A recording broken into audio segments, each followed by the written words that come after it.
Welcome, everyone, to the Islanders Never Say Die podcast. I'm your host, TJ, and with me, as always, is our NHL analyst and expert, the grumpy old man.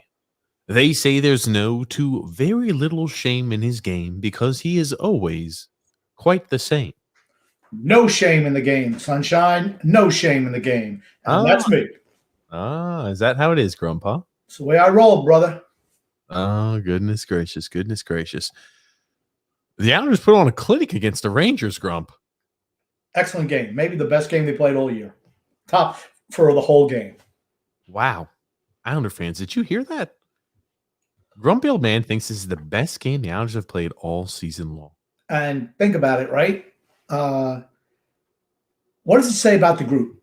Been kind of scuffling along for a number of weeks now. And that game, okay, while it wasn't must-win, I consider it a must-win game.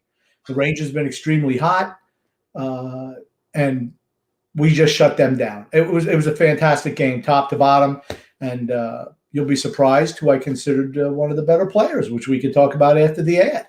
Oh my goodness, grumpy old man! I cannot. I only tell the truth. I only tell the truth. Good, bad, or indifferent. I tell you the truth. I will say my anticipation is mounting, so I'm just going to go ahead and jump into the ad because I want to hear who you thought the best player of the game was, grumpy old man, especially if you're going to go ahead and lead off with a topic like that. You're going to lead it off. All I've got to say here is grumpy old man, this weekend's UFC fight 261 is sure to be a can't-miss event, and every punch, kick, and knockout means so much more with DraftKings lineup on the line. DraftKings, the official daily fantasy partner of the UFC, is giving you a shot at winning huge cash prizes. For this weekend's fight, DraftKings is offering all players a shot at millions of dollars in prizes. If you haven't tried it yet, fantasy MMA is easy to play. Just pick 6 fighters, stay under the salary cap, and pile up the points for advances, takedowns, and more. There's no better way to test your MMA knowledge than to compete for shots at millions of dollars in total prizes. Plus, don't forget about hockey and basketball, where DraftKings has even more money up for grabs throughout the week. DraftKings is safe, secure, and reliable, and you can also deposit money and withdraw money and the funds at your own convenience. Download the DraftKings app now and use the code THPN. Again, that's promo code THPN to get a shot at millions of dollars in total prizes throughout the week. Again, promo code THPN to get a shot at millions of dollars in total prizes only at DraftKings.com. Eligibility restrictions apply. See DraftKings.com for details. Grumpy old man. Wow, look at TJ. He only made one mistake, and it was a minor one. All I'm going to say is this. When you come at me and say you try to tarnish the good name of Kyle Palmieri, and more importantly, the good name of myself, grumpy old man, saying that we don't do a good job here on the ad read, I think we're going to have to come back. We're going to step our game up, Grumpy. You do have to step your game up. Why do you think I mentioned it to you? I mean, obviously, I hit you with the stick a little bit, and all of a sudden you did a little bit of a better job today. You didn't totally mess it up. Just one thing. You said M&A. You didn't go MMA. But you know what? You slowed down a little bit. Maybe you learned how to read in the last couple of days, and it seems like it was a much better performance. Yeah, so what I did is I took reading and comprehension classes, and we went ahead and we were grinding. I'm talking about a good solid 78 hours a day I was logging on my reading comprehension courses, and I think it's paid off a little bit. Congratulations for you. Oh, well, thank you, Grumpy. A lot of hard work. I'm glad it doesn't go unnoticed by yourself and the listeners. I will say this. I think I'm going to echo what you said. I think the Islanders had an unbelievable performance last night. And I'll tell you one thing. When it rains, it pours. Holy crap. When the floodgates open against the Rangers, it's like nothing the Islanders could do was wrong. Yeah, like I mentioned earlier, I think the best bell-to-bell performance of the year. No second period slacking off or 10 minutes here. I thought they played extremely well against an extremely hot Rangers team. Just a fantastic game. Not everything was perfect, of course, but, I don't think you could be any less pleased with what they did last night. It was a big game. It really was a big game, and we came out and we played like it was. Here's my question. You say it was a big game, and I agree. It certainly was a big game. It was a nice bounce back game because we were sputtering. There's no hiding that at all. We definitely were sputtering. Now, scuffling is the word I used earlier. I'm going to say we were sputtering, but okay. Anyway, how much do you think that takes the sail out of the winds of the New Jersey Rangers or the New York Rangers? Oh my God! There's Lou. You want to know what Lou wanted to know? He wanted to know. I hope you're going to say something nice about the team today. I'm listening to the podcast, and what is the delay? You told me when we conversed earlier today that you were going to say something good about the team. You're going to speak up about certain players who did a good job, and he's waiting with bated breath. I told him, wait. TJ talk first. Ring. They want to know who you think was the star of the game, grumpy old man. You said that. I kind of jumped away. I was going to come back to it. But who do you think was the Islanders' star of last night's game? I thought it was Anthony Beauvillier. And Josh Bailey, one of my favorite whipping boys, was a close second. I just found it interesting. They put a line together of Beauvillier, Pajot, and Bailey, which is a third line, right? And all of a sudden, Josh Bailey playing on the third line, what was he doing? He was going hard into corners. He was going in front of the net, shooting the puck. I mean, totally. You know what? If Josh Bailey played like that every night, you'd never hear me complain about him. That's the frustrating thing about Josh Bailey is he's capable of doing it, and he does it. And that's what frustrates me, honestly. But he was superb last night, without a doubt. Now, I'm going to tell you what, though. I did scream at the TV when they came on in a 3-on-2 or 3-on-1 break, and he's got the puck in the slot, and he does a drop pass, which I'm like, shoot the puck. Wow. And it got picked up and dumped in the corner, and eventually led to the goal. I mean, very shortly after that. But what did Josh Bailey do after that play, after he dropped pass? He went to the front of the net, something he's adverse to do. So kudos to Josh Bailey. Play like that, Josh Bailey, and you're going to hear me sing your praises all the time. Go back to being the usual ham and egg that you are. You're going to hear the abuse. Here's my thing. I'm going to have to ask you to pump the brakes a little bit on the Josh Bailey love. I don't dislike Josh Bailey. I'm not a huge fan. Oh, come on now. Grump, let's be honest. The first goal was laid up on a platter. You, myself, and anybody on a pair of skates could have knocked that one in the net. And the second one, he about drills into the crest of the goalie. So I'm not going to go on the, hey, Josh Bailey is holier than thou or anything like that. He had a good game for certain. I think that line gelled really well together. We're talking about, hey, what type of line combinations does Barry Trotz need to throw out there in order to get things moving and gelling? Keep that line together. I mean, that seems to be the only thing that's working as of right now. Now you can kind of build off of that. Again, do not fix what's not broken. Okay. But think about every single line that has sparked in the last month and a half. What is the common denominator? And then Barry will go and screw it up. What's the common denominator? Anthony freaking Beauvillier. That's who's the common denominator. He comes back from injury. He plays on the second line for a couple games. They dump him down to the third line. That line sparks. Then Barry, I'm going to get smart. I'm going to put him on the second line. Third line dies. Second line sparks. Now he's back to the third line, and that line sparks again. It's Beauvillier. I've got to correct you. You said over the last month. I mean, you're talking about the span of the year, Grumpy. I mean, it's not the last month, and that doesn't shock me at all if we're talking about lines getting hot. Anthony Beauvillier is streaky as hell, albeit, man, oh man. I mean, there's no more welcoming of a sign than Anthony Beauvillier starting to heat up around this time of the season. The same thing with Jean-Gabriel Pajot. He seems to be heating up a little bit as well. Well, I'm going to tell you, Anthony Beauvillier drives lines, right? His energy, and when he's hot, he's hot. Let's be honest, right? And he was on fire last night. And that's, you know what? Hey, it's a good time for him to get hot going into the playoffs. So hopefully he can put it together for a while longer. I don't expect it to last the whole rest of the season. He's just streaky. But I'll take a streaky right now on a hot streak for Anthony Beauvillier without a doubt. I was not impressed with the Nelson line. I'm sorry. I just don't get it. I don't get it. It's a bad match. And the Barzell line, we had the Anchor Part 2 on there last night with Zajac. I know they tried to slither Leo back there, and he was his normal terrible self. And then they finally relegated him to the fourth line, which is where he belongs. Okay, I've got to stop you. What's your issue with the second line? Brock Nelson looked good last night. He had an outstanding deflection for the second goal. Outstanding. Not even just an outstanding deflection, grumpy old man. I'm not sure if you remember that first period. He had a hell of a dangle where he undresses Lindgren. I mean, that was a great play. He just hits it off the crossbar right in like the last few minutes there, the first period. He had again, Brock Nelson having moments of brilliance only bodes well for the team, and he had a few of those last night. I don't know what your issue is with that line. Okay, here's the thing.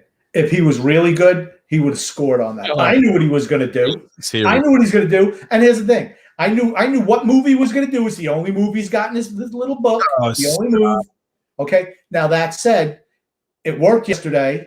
He faked out the Ranger defenseman, and of course, clank or just off the top of the post. I think it was actually saved. So, but it was a nice play, and I thought he played well. Michael Del Cole is another guy who I'm sorry, he hit the post wide open, and you can't even put it on net. Whatever. We just kind of are what we are at this point. Kyle Palmieri, your doppelganger, he didn't do much last night. I'm sorry. If you keep liking me to Kyle Palmieri, you're gonna make me the biggest Kyle Palmieri fan that's ever existed. I don't want to be, I don't want to show favoritism towards anybody, Grump. But if you're going to keep likening me to him, I'll have to pull very hard there for Kyle Palmieri and his personal successes. I'm going to tie his successes to my successes there on the show. I would still like to see Kyle Palmieri play a game or two with Matt Barzal. I would love to see that line just for a game or two, not one shift or two shifts. I'd like to see it for a game. I mean, the first line, if Matt Barzal isn't doing it individually, that line is dead because you're just playing with two guys on that line. Rather you have Zajac or Lollipop in there. That's just kind of what you have. And it's got to be individual effort from Matt Barzal. I mean, it just is what it is. The fourth line is what it is. What's going to happen? Of course, who got sacked, though, yesterday? And you knew it was coming, right? Bailey comes back. Who's going to sit? Oh, it's not going to be Lollipop. It's not going to be Zajac. It's going to be Oliver Wahlstrom. And it was. Oliver Wahlstrom played last night. No, he did not. Did he not? Nope. He did not play last night. He was benched. Michael Del Cole. Twilight Zone? Oliver Wahlstrom didn't play last night. No, he did not. Sorry. Really? Wow. Shows you how much I got off late from work too, Grumpy. What you got there? You got Lou pinging you too. He's saying, "Don't speak about Oliver Wahlstrom not playing, Grumpy. Don't speak about it." He doesn't like me to speak anything bad about the Islanders, Yeah, man. I got off late from work. I kind of missed some of the first period. I really thought Oliver Wahlstrom played last night. Wow, I'm embarrassed. Nope. And he mixed the lines up, and that the Villiers line with Pajot and Bailey was outstanding. You had Nelson with Palmieri and Del Cole.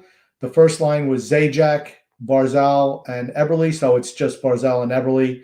And then the fourth line was Matt Martin, who I didn't think played really extremely well, but his hit on Jacob Trouba really changed the tenor of the game. It really did. And to me, he just must have hit him right, and he must have banged his head off of there pretty good. He was on Queer Street, just woo all over the place. So he got run pretty hard. As soon as he went down, he's trying to stand back up, and I feel like, he got his bell rung. And he missed the rest of the game, and that kind of changed the tenor of the game as far as I'm concerned. Other than that, I didn't think Matt Marley. He wasn't up to his $6 million man.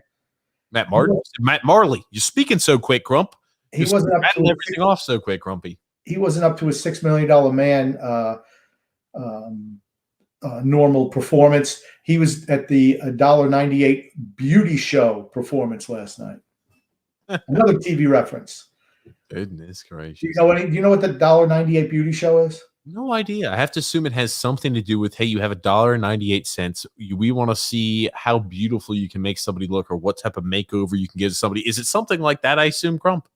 No, it was a TV show produced and developed by Chuck Barris, who also did the Gong Show. And it was like you're like the beauty queen of the day or whatever, and you win $1.98. It was a $1.98 beauty contest or something like that. Back a show from the 70s, 1970s. Oh, goodness gracious, grumpy old man. I'm just looking at the images right now. I can only imagine. Grump. That being said, yeah, it was a very, very complete performance. Maybe that's why I also didn't really notice Wallstrom was there. I missed the first clip, our first little portion of the game. But yeah, that Trouba hit completely had altered, I think, the path that it was on. It was funny, like earlier on that shift, Trouba lays a huge hit there on Martin. Martin, immediately claps back and goes ahead and hits Trouba and completely alters the tenor of the game. And that's a team where the Rangers, I mean, they were on a 4-game winning streak. And yeah, I mean, they've been extremely hot. I mean, they've been the best team in the league over the last 2 weeks, I believe it was 2 or 3 weeks. They almost have to be in win now mode all the time because, I mean, like, the Boston Bruins aren't slowing down anytime soon. They seem to be hitting stride. It's the same exact thing there with the Penguins and the Islanders, the Capitals. So I just think they have too much ground to make up in too short of a time. I mean, there's the equivalent of 10 games left here for the Islanders. That's why that game was so huge and that win was so big, is that it puts the Rangers 10 points down with 10 games to play. I mean, we really have to completely implode at this point not to make the playoffs.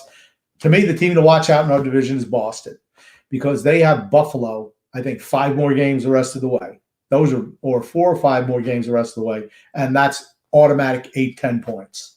Really? I mean, and they're hot right now. They're hot right now.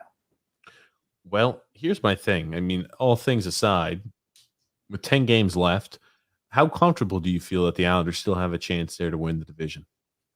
I think Boston's going to win division. Really? I really do. When they make, when you make a deadline move, the player who you pick up is expected to produce. Taylor Hall has. Anthony Mantha has.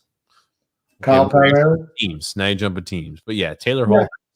I'm just drawing. And Kyle Palmieri, not so much. Grump. Well, Zajac has performed. He's got a goal. And so does Kyle Palmieri. They both have goals scored. Yeah. And between them, they don't have as many goals as the other 2 guys individually. Yeah. Well, only time will tell. Only time will tell. We're a team that needed a lot there. We were able to address a few holes. So I'll be interested to see how they gel. I don't think we're going to collapse. And even if we were to go on a streak, a rough patch here, or like a rough patch continues, I don't foresee that. Even if it does, I mean, we're pretty safe. I don't think there's any way we miss the playoffs. No, and it's all right now about, hey, can we win division? Can we get home ice advantage? I've mentioned it plenty of times. We do not lose at the Coliseum. We are the best team. We had the best home record in all of hockey this season. Yeah. The next 3 games against Washington are going to be key. And that's why I feel Boston's going to take the division. They have a much easier schedule down the stretch, and the Islanders and Capitals are going to be going at it tooth and nail. So they're probably going to split or however. You're not going to see anybody sweep. I don't feel you'll see anybody sweep those 3 games. And I just think it's an opportunity for them to take over. Remember, they got, I think, 3 games in hand on both teams. So Boston, to me, the way they're playing right now, they're in the driver's seat. Really? Yes. I just don't see it. I mean, like, I guess Boston still has quite a few games left. You forget though, grumpy old man, our schedule, it's not easy by any means, a stretch of the imagination. We've got the Capitals 3 games in a row here. That's going to seal off. I was going to say cap off, but that's going to seal off the rest of the games we have against the Washington Capitals here this season. So we have 3 games in a row against the Capitals. Then we play the Rangers twice, the Sabres twice, the Devils twice, and then we end on the Boston Bruins. Interesting final stretch of the season. That's all I have to say. I was about to say, and who's to say, and 3 games from now, if the Rangers aren't winning every single game, it's really easy to lose that momentum. It's really easy to lose that gusto that you play with and the confidence that you're playing with when you're almost close to mathematically eliminated from the playoffs. If they're not able to go ahead and produce points over the next 3 games, over the next 3-game stretch that the Islanders have too, by the time we play the Rangers, they could be all but done, dead to rights. So that might be, a shell of what we've seen for the Rangers' performance earlier on this season. You got the Sabres twice, the Devils twice, and we end there against the Bruins, who have played us. I mean, they played us really, really tough here the last two matchups we played there away from the Coliseum. Well, even the games where we beat them, the games were close till like that one game. The one game we blew them out, it was close in the third period, and we took over. But other than that, all those games were close that we won. So, like I said, Boston's always a tough match for us, and Taylor Hall brings them an element that they didn't have before. It lengthens the depth of their offense, which was key for them. Well, they've always just been a one-line team. Pasternak has not been great this year, particularly I think like in the last 18 or 19 games, he only has 3 goals. But now that second line, Krejci has been rejuvenated playing with Taylor Hall. And they're going to be tough to beat. And now their goaltending, Rask is looking good, and the kid Swayman is also looking extremely good, as we saw firsthand. Here's the thing. The Bruins, we've played them extremely well this season, and even if we lose the last game we play against the Bruins, we still come away with our series of 8 games, with at least 5 wins. If you would have told me that to start the season, hey, you're playing the Bruins 8 times and you're going to win 5 of those games, I would be elated. So even if we go ahead and lose that last game of the season there to the Bruins, hopefully it doesn't have an implication as to where things are going to end up regarding placement. Yeah, but if you're playing 8 games and you would have said you won the first 5 and then you lose the last 3, including 3 down the stretch, that's not a good thing. Yeah, at the beginning of the year, if we win 5 out of 8. But once you win that first 5, losing the last 3 is not a good look, particularly against a team that's extremely hot like they are. Like I said, I don't like Boston, so I'm naturally afraid of them because I don't like them. Oh, my God. Is there anything you're not afraid of, Grumpy? Yeah, there's a lot of things I'm not afraid of. But as an Islander fan, I don't like Boston. I feel that they're a team that, honestly, we play similar styles, but I think their first line is better than any line on this team. It's really odd because it's funny to see your take on the Boston Bruins evolve. Because, before the trade deadline, you thought, hey, we want to play the Bruins. We want to play the Bruins. We don't want to play the Washington Capitals or the Pittsburgh Penguins. That was your take. And now after the trade deadline, you're like, I don't want to play the Boston Bruins. Grump, here's my thing. As things are changing, and again, albeit, they added Taylor Hall that did add a different element to their team, as well as Curtis Lazar. Now, if you're thinking to yourself, who would be the ideal candidate for the Islanders to match up against first series of the playoffs? Who would you want to see if you're the Islanders organization? I don't know. Honestly, I don't know. I think all the teams in the division are really tough. I wanted Boston earlier because they were not playing well. They had a bunch of guys injured, and they looked like they were totally adrift. Then they get the Hall trade. They get a couple of guys back, and all of a sudden, like I said, Hall lengthens their offensive depth. And that's key for them. That really is. And what he's done for Krejci, again, I'm going to say again, Krejci's been really, really good since Hall got there. You can stop a one-line team, but if you have 2 lines that can score, they're a lot more difficult. We don't have 2 lines. We don't. What? Who can score consistently. Oh, I don't know. That's where you and I disagree in a little bit. I know we haven't had a lot of offensive production. When we had the best third line in hockey put together, and when Matt Barzal was absolutely driving the first line, those were 2 lines that could score. Long term, I'm still thinking to myself, yeah, we still do have a little bit of a hole at that first line left wing position. There's no doubt about it. You're speaking about how hot the Boston Bruins are. They're on a 5-game winning streak here. And to speak a little bit more about their schedule, they play, you're right, the Buffalo Sabres 4 times the remainder of the season. They play the New Jersey Devils twice. They play the Rangers twice. They play the Capitals as well as the Islanders once, and they play the Pittsburgh Penguins twice. They have games in hand, but you have to, if you're a Boston Bruins fan, hey, if you're telling me down the stretch, we've got, the Buffalo Sabres 4 times and the New Jersey Devils twice over the last, 10, 12 games, I've got a smile on my face thinking, hey, we can really clean up against these opponents. Right. Exactly. That's my point. They have the much easier schedule down the stretch, and that's going to benefit them. They're not going to lose to Buffalo, and they're not going to lose to Jersey. So that's 6 wins there. I mean, like I said, they're only 4 points out of first place. They're only 4 points out of first place with games in hand.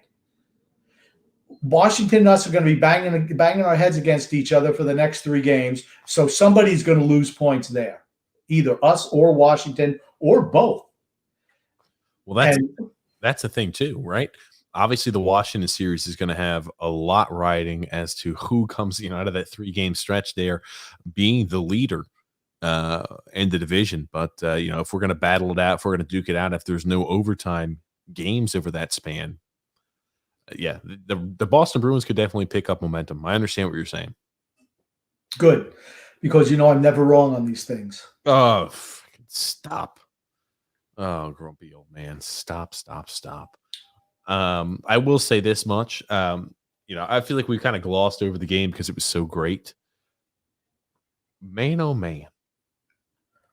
We saw everything firing on all cylinders. And I think we saw also the Rangers season end last night. We've played like that against the Rangers where it's relatively kind of close, kind of neck and neck. The Islanders weren't able to put the puck in so much early on, or they should have had more goals than what they actually produced. And things are looking like the Rangers might have a sign of life. They scored that goal to make it 3-1, and it's like as soon as that happened, the Islanders just flipped the switch, and they were caught in bad transitions, and defense just weren't doing their job. So it was a good game. I just kind of wanted to touch back on that, Grump, to see if you had anything left to say about the Islanders game against the Rangers last night. Yeah, we saw the return of Noah Dobson and to the power play. And what does he do? I mean, he puts the puck on net.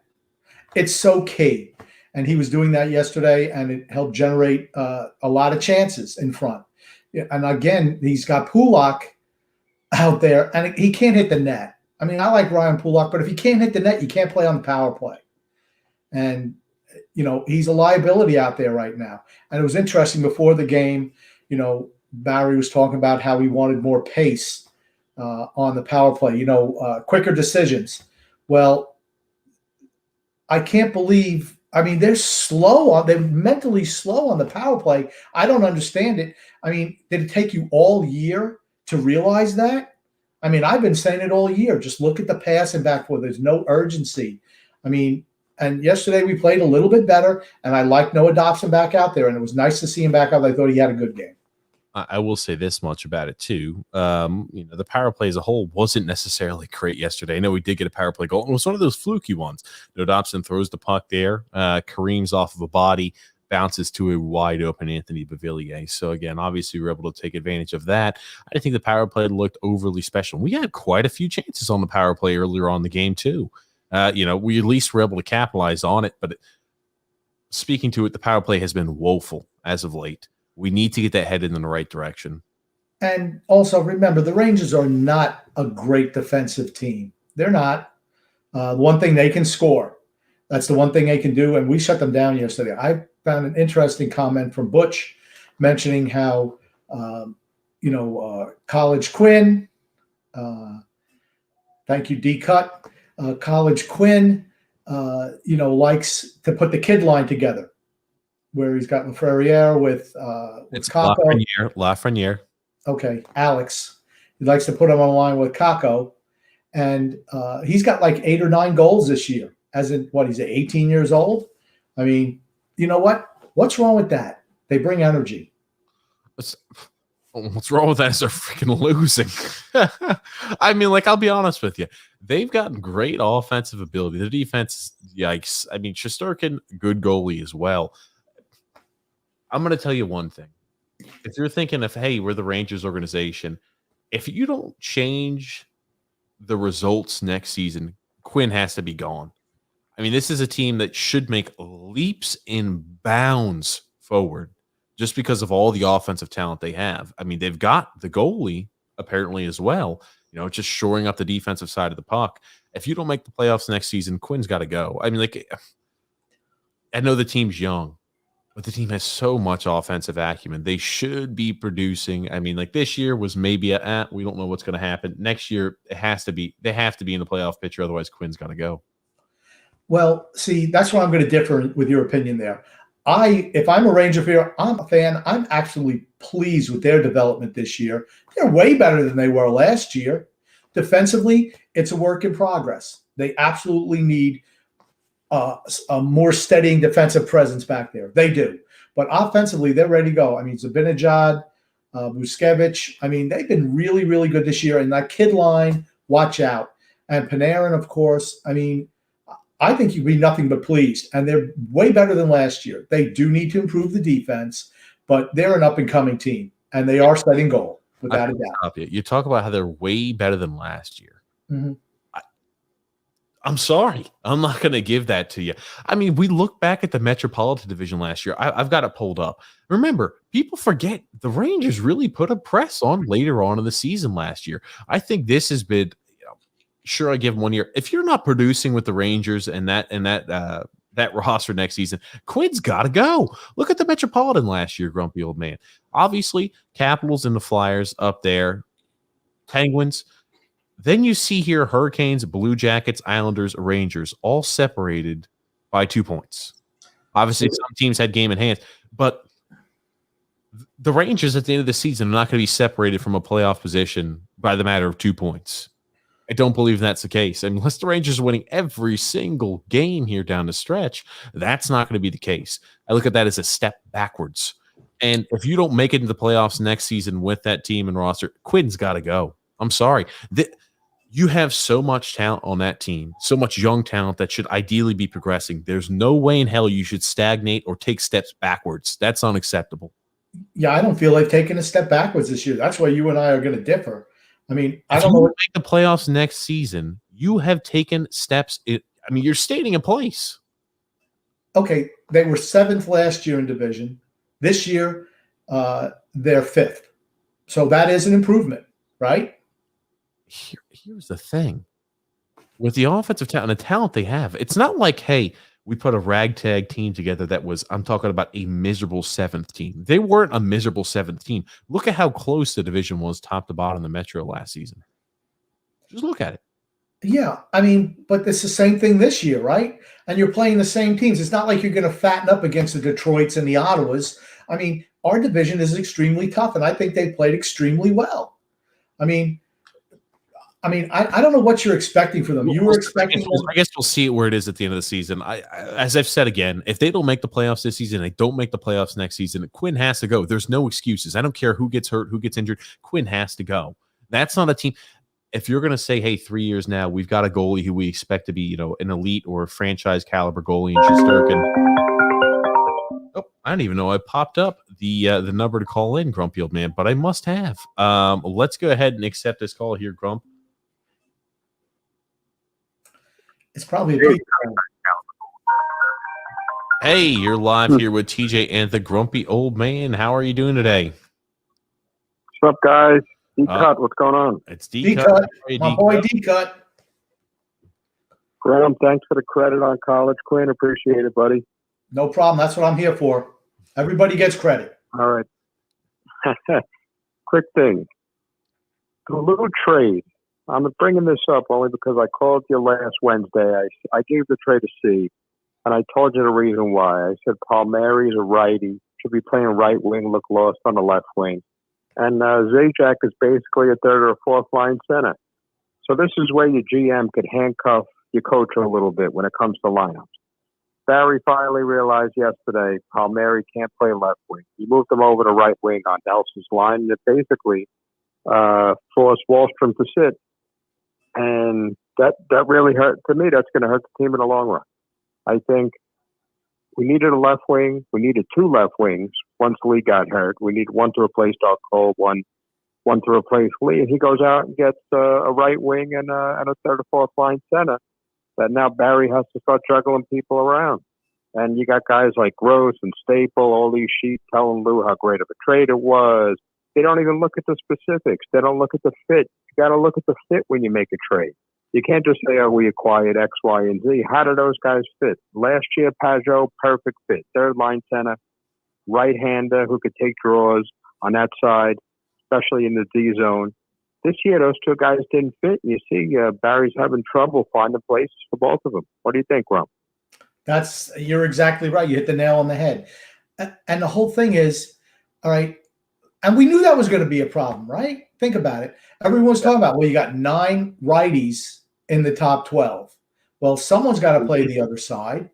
And, and you're right. Palmieri has looked as lost as TJ does reading ads. That's exactly how lost he's looked. I mean, let's be honest, right? And he was better last night. He absolutely was. Yeah. But that line is to the right side, bro. Right, and that line is handcuffed now because you got Michael Del Cole on it. I mean, I'm just wondering what is he going to do come playoff time?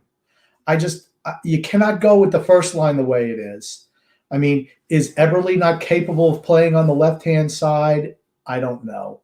I mean, I've always found it interesting when we have guys who are like side shooters, who is the player who gets shifted? And it's usually never the veteran. It's always the young guy. And I always wonder why. I always have been confused by that, honestly. Here's my thing, too. I want to comment on that, too, D-Cut. Now, you bring in Palmieri. You try to play him there at left wing. If you're going forward, are going to take the approach of, hey, he needs to play on the right side only. Now, we're going to have to sit Oliver Wahlstrom. Remember, this is in the same breath the guy who just said how important Oliver Wahlstrom is to the future, how much of an impact he's going to make, blah, blah, blah, a whole bunch of coach talk. And to think about it, right, if this is going to continue the way it is, there's no spot for him in the lineup, and he goes back to the bench. Oliver Wahlstrom should be a guy who is receiving time. He's got the offensive ability and the offensive acumen to where he can make an impact there on this team. And to think that now he's the odd man out, I mean, that's disgusting. TJ, I totally agree. To me, but I really blame more Lou Lamoriello than Barry Trotz. Basically, he made the trade. He brought in 2 right-handed players, one of them who can't play left wing, the other one is really a center. And basically, he plops him on Barry's lap. He says, "Yeah, fit him into your lineup." That's basically been the same lineup for 3 years now. When you look at it, so I'm upset that Wallstrom's sitting. I see the logic in it a little bit. He did hit a little bit of a wall the last 2 weeks. Hopefully he gets back in the lineup. But I really look at Lamoriello and I say, you needed 2 left wings. Why are you going out and getting all these right-handed players? It made no sense to me. Like I said, I called last Wednesday. I gave the trade a C when all these other people are saying, A-, Staple, Gross, all these minions. It's ridiculous. They don't look at the specifics. You got to look at specifics when you look at a trade. How do these guys fit in? When they got them, there's 15 games left. You're asking a Palmieri who said he hadn't played left wing since his days in Anaheim. We're talking about years and years. The guy looked clueless on the left side. Last night, moving to the right side. His best game is an Islander, even though he didn't score. Thanks, guys. Shout out to Islanders Misery, all the boys out there. Have a good one. Thank you so much. I just want to comment one thing. Why would Lou do that? Perhaps it's because at his age, he forgot what the left and right are. Maybe he doesn't know that there's difference between left and right anymore. Here we go, too, right? If you're going to try that out, and maybe this was Barry coming to a realization, hey, I will say one thing. I don't blame solely Lou for it if they're going to continue to roll out Kyle Palmieri on the right wing. I'm not, because the general manager's on the same exact page as the head coach, always and forever. They are going to talk about that. And, they obviously discussed, we think that Kyle Palmieri could fit there at the left wing. We find out 5 games later, he doesn't look very comfortable. We don't think he can really do it there at left wing. So we want to put him back more onto the right wing spot in this position. I mean, he feels more natural there. I understand that. That also being said, though, Grump, man, oh man, it makes you think.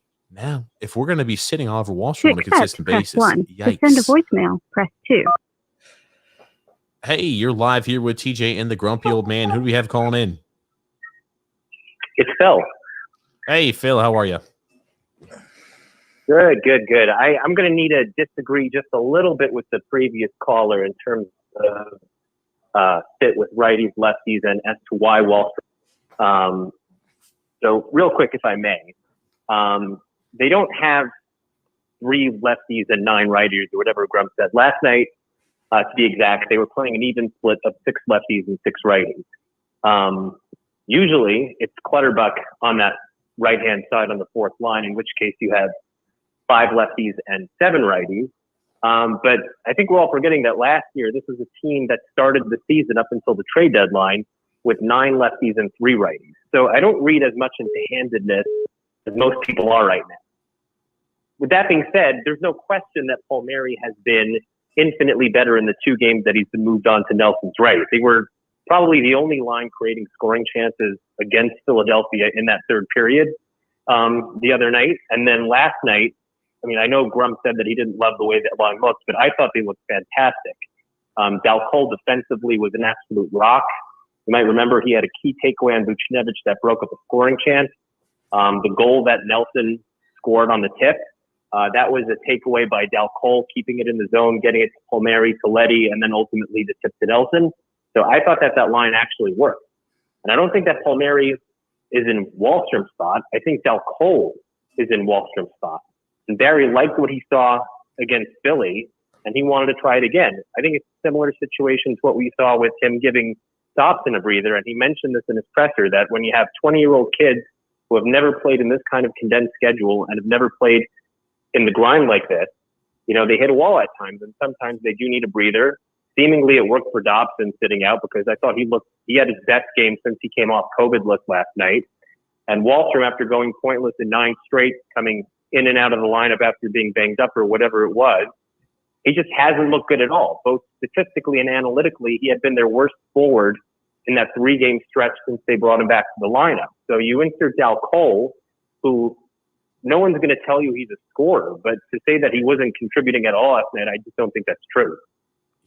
That's true. His mother called, and she also said he was not a scorer. That's correct. Here's my thing. Before I don't even know Grump. Here's my thing. So going forward, you ideally want to have Kyle Palmieri on the right wing, right? He performs better. He looks more comfortable out there. Jordan Eberle's not moving off the right wing. Josh Bailey's not moving off the right wing. And when Cal Clutterbuck comes back, he's not moving off the right wing. And neither is Oliver Wahlstrom going to go ahead and play down there. So now, effectively, what you've done is you've gone ahead and said, here, young rookie who has showed that you have offensive promise and offensive acumen, now I want you to adapt and play on the left wing. Not only am I going to ask you to do this, but now, you know, the condensed schedule, everything else, now I'm going to ask you to play the wing that you're not familiar with, the wing that you haven't played there before. We want to go ahead and throw you out there. I just don't think it bodes well for his success of Oliver Wahlstrom. They did the same thing last year. So why are you keeping Bailey on the right side? You don't need Bailey's a lefty. I know he plays a lot of right side because, like I mentioned, last year they went into the season, and the season before that, they had 9 lefties and 3 righties. Bailey's someone who at junior played center. Coming into the league, he started as a left winger, and then he was bounced around between the left and the right for a while.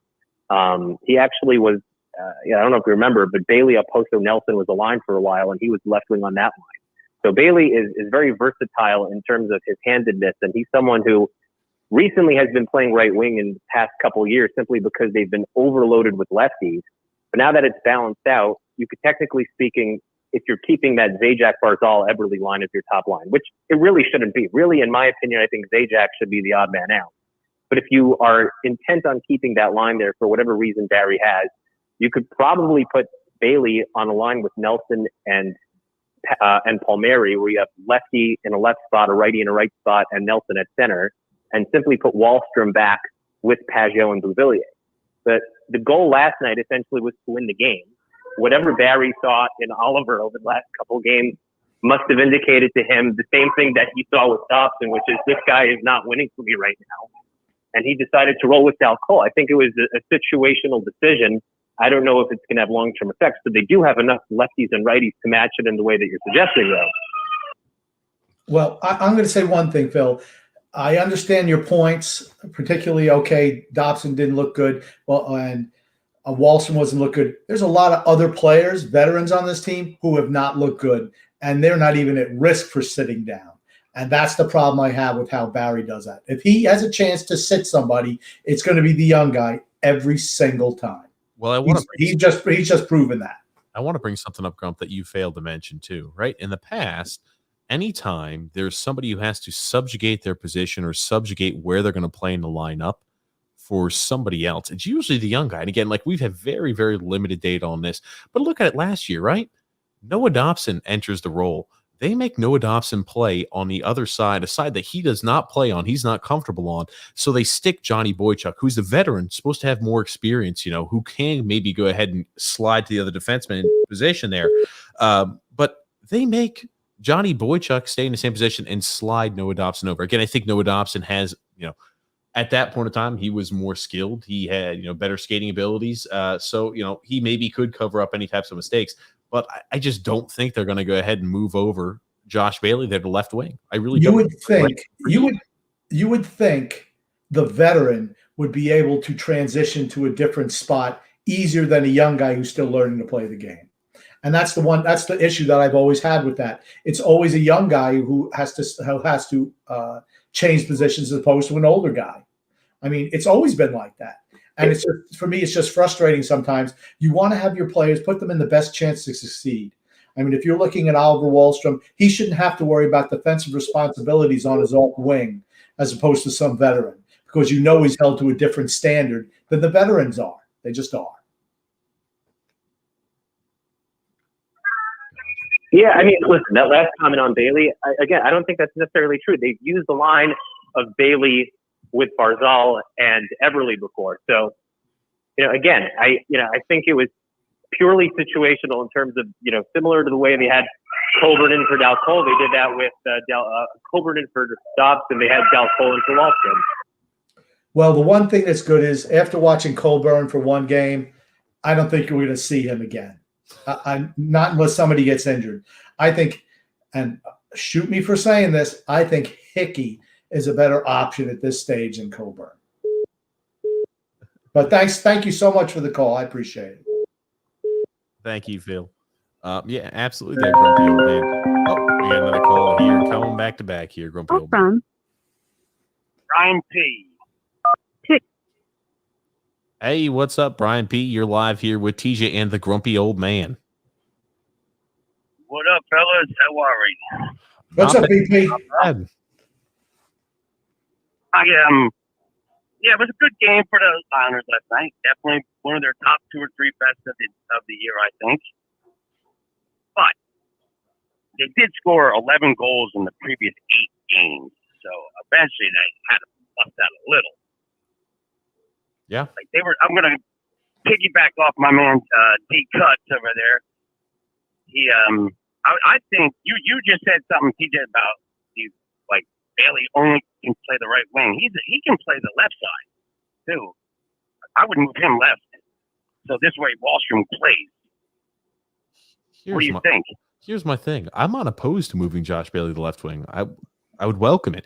I'm just not sure Barry's going to do that. And again, we've seen in very limited amounts. I really think he wants to go ahead and have, number one, veteran players on the ice as often as possible. And if he feels we know that. yeah. And if he feels like, hey, we've got now Kyle Palmieri, who's going to make up for lack of offense there. He's going to go ahead and help spark it. Now we feel comfortable. The third line is clicking, relatively speaking. Why would I change things up? Why would I go ahead and move Josh Bailey to the left wing position? I mean, that line worked extremely well last night. And I just don't know why they would change that up. And I just want to say that we do want to pump the brakes a little bit.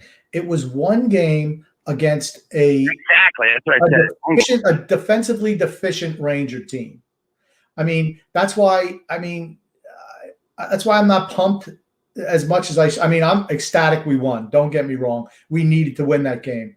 Washington's a different animal. They really are. And I'll be interested to see how we come out tomorrow night. I really will. And Saturday. Yeah, well, that's what I was saying. It's one game. That line, the third lines looked great a bunch of times with different combinations. It looked good with Bellows and Wahlstrom on it. Heaven forbid we have that. That was scratched in one game. Yeah. But all I know is we got to fix the first line. Left wing, the 2 guys that are on the line with him since Anders is out. 1 goal in 17 games. Fellows on that line, 3 games, 3 goals, and he gets benched. Yeah, but he's young. First line was supposed to score. I know. The Islanders have when you get carded when you go into a bar, you got to be 21. You get carded. Lou looks at the ID, 35, you can't get in. We need Very fake true. for Bellows and Wallstrom. Very true. I find it. I mean, the one thing I find interesting is Taylor Hall's a left wing, isn't he? Isn't he a left wing? He's a left. Boy, he would have been a nice fit for that first line. Just saying. Which one? Taylor Hall. Oh, yeah. He I would have been nice asked for Athanasiou and Hall. I wanted Hall and Athanasiou. Both left-hand shots, both super fast. We could actually add speed to the team instead of being slower. And they're both under 30. And they would have cost less. Well, that's why they weren't picked up. They're both under 30. Here's my I'm thing. both too. under 30. I get it Exactly. that we had production yesterday, albeit it was one game. I have always been a big fan and proponent of if that line works, do not break it up. I mean, that line of Villiers, Pajot, and Bailey playing the right wing gelled extremely well. I can promise you one thing: we're not going to see Oliver Wallstrom out there in the ice tomorrow, or unless he's playing the left wing position, unless they're Jimmy Jack and somebody around. I just don't think you break that line up there, especially the way they performed. If you catch lightning in a bottle and they're starting to gel and that line's starting to find a little bit of offensive continuity, I wouldn't switch it up. What's one thing that we've always learned from Barry? If the team wins with one of his geriatric lineups, he's going to stick with it until they lose. Right? But it's true. Right? It's true. Whereas a young guy, even if they're winning, sometimes they'll change the lineup. But when one of the old lineups wins a game, they never change. Never, ever. You're not going to see any change tomorrow night from last night's game. That's my prediction. But here's like, don't you guys agree with me? Usually a guy that plays left wing is a shooter because it sets you up for the one timer. You're inside better angles to shoot at the goalie. Bailey is a passer. Wouldn't he be a better passer from his strong side on the left wing? And the fact that we're short on left hand shots, I don't know. I think he would do just fine on the left wing. I just like him further down the lineup. That's all I care. That's what I said. I was happy about him being on a third line because I'm not a Bailey hater, but I'm not a Bailey lover either. I think he's a third line player. That's perfect spot for him. That's what he is. He's a third line player. We always try to elevate him. His whole career, he's been trying to get elevated. But that when with brass tacks, he's a third, and he's a good third line player. And last night he was outstanding for Josh Bailey. Yes, he was. Yeah. Thank you so much for the call, Brian. The medal on. All right, so I love you guys. Thanks, Brian. Do appreciate it. All right. Yeah, Grump. Again, like the way I'm looking at it, I just don't think they break up something that's working, especially for a team. As Brian mentioned, we had 11 goals over the last 8 games. I'm just not sure the line that produced the best is something you want to change up or mix up. And so, again, I'm not saying Josh Bailey can't play left wing. He primarily plays right wing. Grumpy old man. Give us 1 second here, Grump. I'm just not sure they want to mix that up. To accept. Hey, you're live here with TJ and the grumpy old man. Who do you have calling in? Oh boy, this is Mr. Brush. Scrubby Brushy. What's up, man? How we doing, gentlemen? Not bad. It's a Wednesday. It's a Wednesday evening, and we got the Islanders coming tomorrow against the Capitals. So I'm gleeful as ever. I have a question. For you, Brush. Here. Brush. Here we go. Hold on. I have a quick question for you. Is Brush your real first name? No, my first name is Brian. Okay. But I'm going to call you Brush because that's what your podcast name is Brian. Yeah. It's I'll explain to you exactly what went down. There was somebody, a member of the Drive for Five, who accidentally screwed up my name and everything, and I just went off of what he said. And I've had this name on Facebook for about maybe a year and a half. Oh, it's a Facebook name. Okay, that's cool. Yeah, it's a Facebook thing, almost like the thing with Tommy Baffy, Coach Tommy Baffy, and everything. Same thing with me. I just went off of it and everything, and I've always had this name for a while, for a couple of years now. Gotcha. Brush, what do you have? Yeah. What do you have there for us today? Well, I think it's going to be an interesting game tomorrow night. Look, Trotz ended up changing a couple of lines around and everything. Third line and everything paired up pretty good. A couple of the players had some good points. Bouvier finally lit it up and everything. Little spark. Bailey.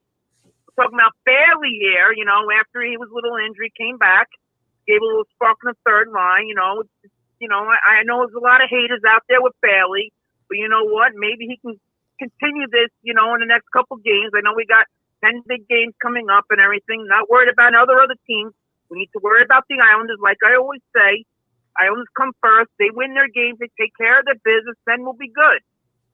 You know, it's not about other teams here. This is about the Islanders here. We don't have to worry about other teams winning and everything.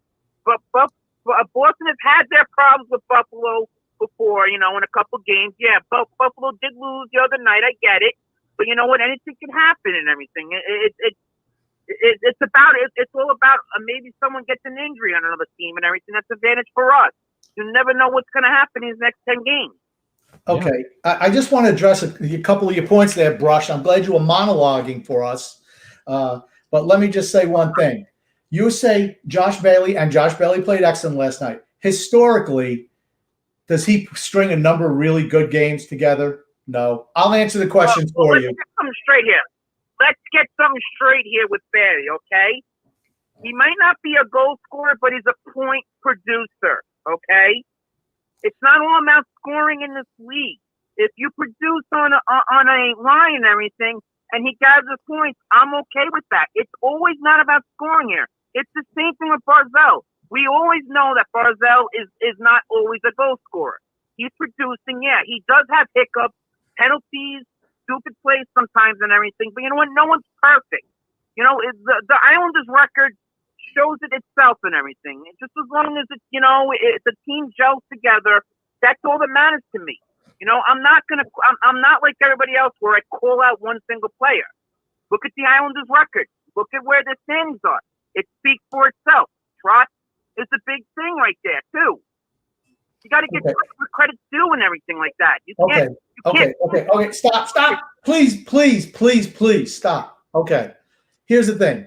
You said it's not about scoring. It is about scoring because you have to score to win games. And Josh Bailey does produce points because he's the king of the secondary assists. He's always the beneficiary of somebody else creating. And you realize that he scored 2 goals last night. He scored a multi-goal game for the first time since 2019. It's been over 2 years as a guy who's played on the power play consistently, as a guy who's played on the second line consistently, the guy who is, if not the leader in ice time, second leader, and he's only scored more than 1 goal in a game once since 2019. Once again, you're going to pinpoint it. You're going to pinpoint it on one player. But look at what the Islanders' record is. I don't think we're pinpointing on anybody. I think Grump's happy. I am happy. I'm glad he played the best he's ever played. I'm just saying, if you're expecting production like that, if Josh Bailey plays like that every night, you'll never hear me complain about him. The whole thing is he does not perform like that every night. Those games are few. He doesn't have to. He doesn't have to. He doesn't have to because there'll be he doesn't because there'll be another player stepping in. Oh my God. Like Hold I said, Hold look on. at the Islanders' record. Is that the good humor truck driving by? Everything is in rainbows and gumdrops, you know. I'm not truck driving We at all. scored. Listen to me, Brush. Listen to me. We scored 11 goals in 8 games. 11 goals in 8 games. That's okay. 11. That's okay. Yeah, that's where I disagree and a little that's bit. okay because there'll be another player in place of him that will produce. It's easy as that. Look at the Islanders' record. It speaks for itself. It does. It does speak for itself. All I'm going to say is this, though. You Over know? the last It's stretch, the same as that. we've been struggling. There's no doubt about it. I think we've got it. We're correcting. We're Right. course correcting a little bit. That's the most important portion. Exactly. Here's my thing. Exactly.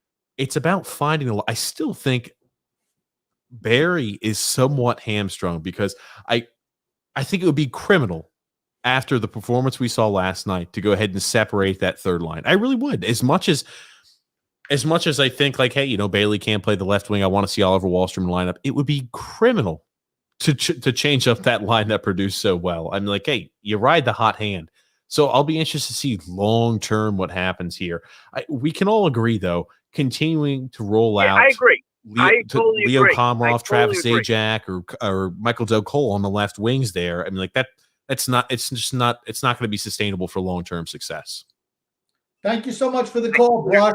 And Grump. Thank you so bottom much for the call. line is, yep. Thank you. Hey, we'll talk to you next time. Thank you, Brush. Yep. Grumpy, rushing people off the phone over here. Hey, Brush got 5 minutes. I'm sorry. Let me tell you something. If I was handling the call, I let him make his point, and then I cut him off, and then I comment. You're way too nice. You're way too nice. I am way too nice. I like to hear. You know what, Grump? I am way too nice. Maybe I don't know. Maybe we'll have to change up in the future. Yeah, I guess I am way too nice. Yeah, but that's the biggest thing for me going forward, though, Grump. What is going to be the layout? What's going to be the layout of the forward grouping we have? Because just long term, it can't be Zajac, can't be Michael Dokold, can't be Travis Zajac, can't be Leo Komarov, can't be Mr. Lollipop. So why? Barry's happy with that configuration.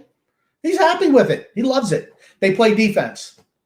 That's what he says. Like he was talking last night. You know that the Islanders brass has been hearing the complaints about Leo Komarov playing the first line, because when he comes out and volunteers information in a pregame press conference, okay, this is what we're hearing from the fan base. Why is Leo playing? And what's he say? Well, it's not fantasy hockey. Well, you want to know something? Your first line has to freaking score. That's what they're there for. They're not to be they're not there to be grinders and pass off to the next line. Matt Barzal, when he's not scoring, guess what? It means you have to do whatever you can to help that guy score. It can't be everything individual. Your first line is supposed to produce points. That's what your little pal Brush doesn't get. 11 goals in 8 games is not acceptable under any scenario. None. oh, goodness gracious, Grumpy old man. Play nice, Grump. That's all I'm going to say to you. Play nice. I am playing nice. Oh, goodness gracious. But Yeah. here's the thing. If I don't listen to that, I don't know. But Grump, I will tell you this. It's just the 11 goals in 8 games is not good. It isn't. We're going to see a lot more how that trend continues, because if we come out and lay a goose egg there against the Washington Capitals, yikes. I don't see that coming, but yikes. And, we play them 3 games here. I'd like to see us continue to pick up where we left off. We match up tit for tat well with the Capitals. I'd want to win 2 of the 3 games out of them. I think that would be a success for us, winning 2 of the 3 games. And I think it starts with tomorrow night. I don't think we can come out and lose tomorrow night and expect to win 2 out of 3. I feel we have to win tomorrow. I think the team that wins tomorrow night is going to have the edge up for first place at this particular juncture. I still think Boston's going to take over first place. I just do. I just feel like they're on a roll right now. The depth of their lineup is really starting to kick in. I hate them, but they're really playing extremely well right now. Grumpy old man. We'll start jumping into some comments here too. Again, the phone lines are open. We'll start jumping here into some comments. Yeah, David C. I know he called in. D-Cut says there, Coach Quinn was overmatched yesterday. I'll tell you, just not sure he's going to be there long term if he doesn't start producing results. Let's be honest, Barry's a better coach than Quinn. Without Barry's a top 5 coach in all of hockey. I mean, there's no doubt about that. Barry's an excellent coach. It makes you think, what would Barry do with the team? Well, I could tell you what Barry would do with a team like the Rangers. He'd have an aneurysm and die based off their lack of defensive responsibility. I think he would croak over and die. I'm going to tell you what would happen. You bench a lot of players. I could tell you that much. You'd bench a lot of youngsters. Kakko would be playing. Lafreniere wouldn't be playing. Wouldn't be playing. Gotcha. Miller wouldn't be playing. The young guys would not be playing. I mean, would they just not field a team out there? They'd just be skating with lines of 4 people every single time? 4 guys up there? No, he'd pick up some ham and egg scrappers to just throw them in a lineup. That's what they do. Oh, goodness gracious. I'm just going to say one thing about Barry Trotz. For a guy who won a Stanley Cup, Washington made no effort to keep him. No effort to keep him. That should tell you something. It should tell you something. And I'm so glad we got Barry Trotz, because we were down and out at that point in time. But historically, he's a great regular season coach, not a great playoff coach. Here's the thing. We've talked about it before. I just thought I'd bring it up again. Oh, stop. I mean, the money they paid him was too much. We've gone over that. The Islanders paid him the most. Come on now. We know that. And Frank K says there, "What, Grumpy? I bet say you've been talking so much. I'm shocked you haven't been drinking more water there." I'm pacing myself. You're pacing yourself. Okay. Frank K there with the luscious lock says, top-notch performance last night. Trouba got destroyed by that Matt truck. By a Matt truck. I said by the Matt truck. I'm calling him the Matt truck. I'm throwing a little respect. No. He's Okay. the Matt truck. Listen to me. Frank's doing a play on words here. Okay. It's called a Mack truck. So he said he got destroyed by a Matt truck. I get it. You don't get it. Can't handle the heat. It was clean. It was a clean hit, and the Rangers fans were crying about it. It was a clean hit. Nothing wrong with that hit. Yeah, no, not at all. And Scott L there saying, "Hey guys, and that game changed when Martin clobbered Trouba. For certain, it did. Yes, for certain it did." And I'll tell you, it wasn't a dirty hit. I cannot believe Ranger fans were out there saying it was a dirty hit. Man, oh man, it was. He turned up, he centered up, and it was the collision there. I guess after the shoulder hit Trouba, the head kind of jarred against the boards. That was the issue. Yeah. Hey, you know what? He got hit with a clean hit. He got injured. Good for us, bad for them. What can I tell you? Brian J says, "Hey guys, it's been a while. Let's go Islanders and let's go Rogaine on TJ's head." Fair enough. Fair enough. Man, Brian hates your head. I'll tell you, I don't mind. It is what it is here, grumpy old man. Gotcha. I'm reading here through comments. It's going to be, hopefully we'll be able to get to all of them today, grumpy old man, because I know as of recent, it's been taking us a little while longer to get. You let Brush stay on the air for 45 minutes. Oh. Doing nothingness. Stop, grumpy old man. Oh, it was like rah-rah. I thought he was like Joe College Quinn out there, the way he was going on. Oh. One guy's down, another guy steps up. Come on now. Oh, Grump, what, you didn't like that talk? Come on. I get it. I had to educate him. I had to educate him on some things. Stop. But he told me that scoring goals is not important. I don't know where to go from that. No, he said it's not end all be all. I understand his point, and you over there take it to the exact other edge. I'm like, oh God, just left here. Like, what are you gonna do? I felt like one of those. You ever see the comics Dilbert?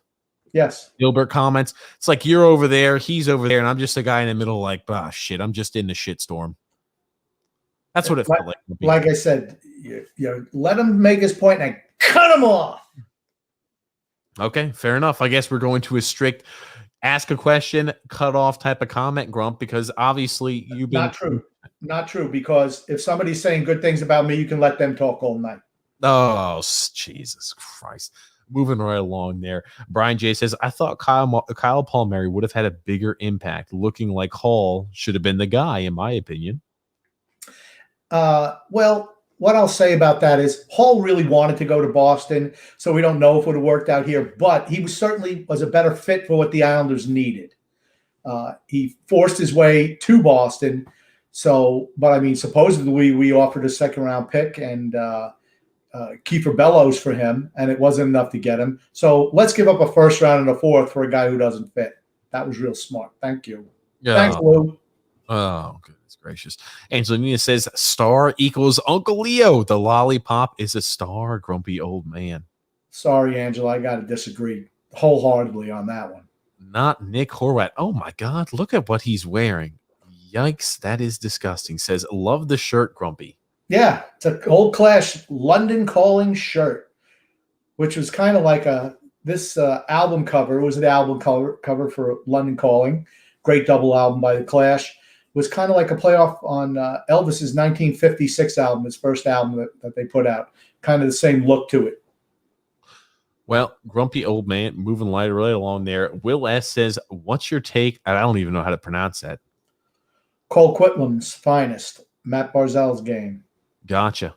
I mean, what's your opinion there on Matt Barzal's game last night, Grumpy? I didn't think he played. I just think that right now being hamstrung with no left winger is affecting him. He took a penalty, and if you could believe it, Butch actually did not rip him for it.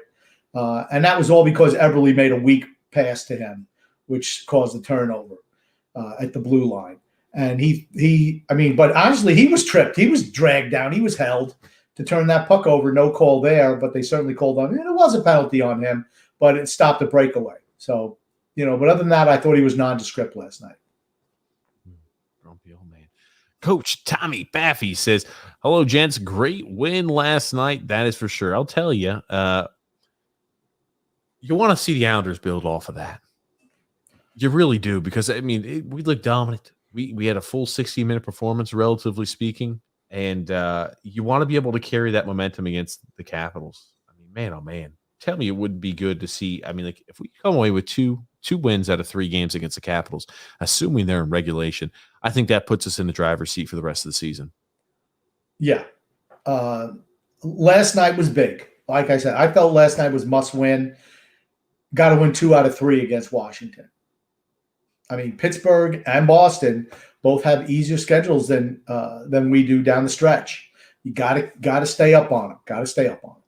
Grumpy Old Man, comment here from Alex Klein saying, he said, what a clown you are. I assume this is you, Grumpy Old Man. You need some hockey respect. You question Trotz after a 6-1 undressing of the Rags. You're an idiot. Grump. Well, I guess he's talking about me. I could care less. It's that recency bias. When we were getting our asses handed to us the last 2 weeks, did you think Barry was a genius then? Was it okay to question him then? I mean, that's what I say. We were lucky to come out against Philadelphia, a team that's given up on the season. We were lucky to come out with a win. If it wasn't for Sorokin, we would have lost that game. When you score 11 goals in 8 games, you're not doing your job as a coach. You must get something out there so we can score, change things up. And he finally did last night. It took him 2 weeks, but at least he finally made a change last night. Don't get caught up with the recency bias. What's going to happen in the next 3 games? Let's see we get rolled in the next 3 games. Is Barry Trotz the greatest thing ever then? No, people that think that Barry Trotz is the greatest thing ever, no matter how poorly the Islanders perform, they're always going to be in the understanding of Barry Trotz. That's just how they are. There's a certain part of the fan base who is, and there's a certain part of the fan base who's always going to be questioning Barry Trotz and everything he does, Grump. That's where you come in. So that's the funny part, right? Where you get the people who completely agree with anything he says and completely take everything he says and analyze it there with a microscope like we do, Grump, and that's where it comes in. See, people don't like that. They don't like if they're fans of the team. But I look at things realistically. I look with my eyes open with unvarnished vision. I don't look at there through my orange and blue sunglasses. I look at it clearly. When Barry Trotz does good things, I say it. When he does bad things, I say it. He's not perfect, people. Don't think he's perfect. He is not. I do. And neither is the Grumpy Old Man. You ever played too, Alex Klein said. I do love when people say, have you ever been a general manager of a Stanley Cup championship team? I do love those comments. I'm like, let's speak about the actual content. Come on, ladies and gentlemen. That's Mike from YouTube. To accept. Hey, what's up? Mike from YouTube. You're here live there with TJ and the Grumpy Old Man. How you doing today? Good, guys. How you doing? Great. Not bad. All right. So I'm not going to kick Barry around right now. I have faith in the man. I don't really have faith in the system so much, but I'll let it play out for the season. If they get bounced in the playoffs next season, I'm questioning everything.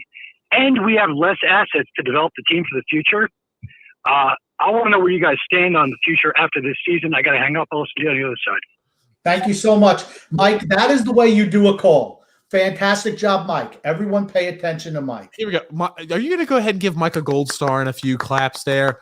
Absolutely. That's the way you do it right there. Stop. When you have somebody who's weak, who's handling the calls, we have to have somebody stand up who, with a little bit of common sense and respect, and they know what to do. Great job, Mike. Well, thank you, Grumpy Old Man. Go ahead, TJ. I'll let you field this question. It's like, you know what it's like? It's like the 800-foot gorilla in the room. What the future of the Islanders look like. And this is the thing, right? We can offload assets when we're in a rebuild time period, hey, because if they're towards the end, we could go ahead and sell off pieces at trade deadline. I get it. Yikes. This team is going to hit, if this is not the year, I think our window closes a little bit more every single year, and it's going to be slam shut in the matter of 2 or 3 years. I'm talking about absolutely slam shut. Even though we have young pieces like Matt Barzal, Oliver Wahlstrom, we've got pieces like Beauvillier, who might be on the move at the end of the season. We have no idea. We've got pieces like Noah Dobson. We've got younger guys there in the system, and we've got pieces like Sorokin. I'm just not sure if, based off the contracts we have, how we would be able to get rid of those. I mean, like Jordan Eberle, as much as we love him, how do you think Jordan Eberle's production is going to look 2 years from now? How do you think Anders Lee's production is going to look 2 years from now? How do you think Josh Bailey's production is going to look 2 years from now? How do you think, and again, I think Brock Nelson might be able to produce somewhat similar, but you're not, when players enter their 30s, younger to mid 30s, it's not going to be good for production. You're just not going to, they don't age like fine wine. They age like vinegar, as Grump always says. And this is the thing. We always knew when Lou Lamoriello came here, he was going to try to win and push for a Stanley Cup now. He's a 77-year-old general manager. So I'm not shocked by it, but I'm not necessarily thrilled for what the future necessarily holds. Yeah. My point on that is you kind of hit the nail on the head. Here's the thing. Lamoriello knows that we're in win now mode. Why else would you trade Devon Taves? Why else would you consider trading Anthony Beauvillier to bring in older veterans for this team? Because you're in win now mode. Because we're not loaded in the farm system. We're not. We're one of the weaker farm systems in the league.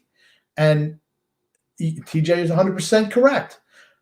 Nelson, Eberle, Bailey, Leddy, Lee, all these guys, you don't get better as you get into your 30s. You don't, particularly with the style of play that we play, where, you have to be defense first. You have to be able to skate. You got to, our style too is a style to where you can't get away based off a skill set alone.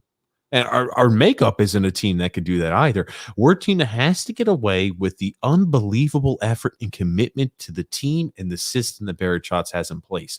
The older you get, the tougher that is to do over a long term. It just is. I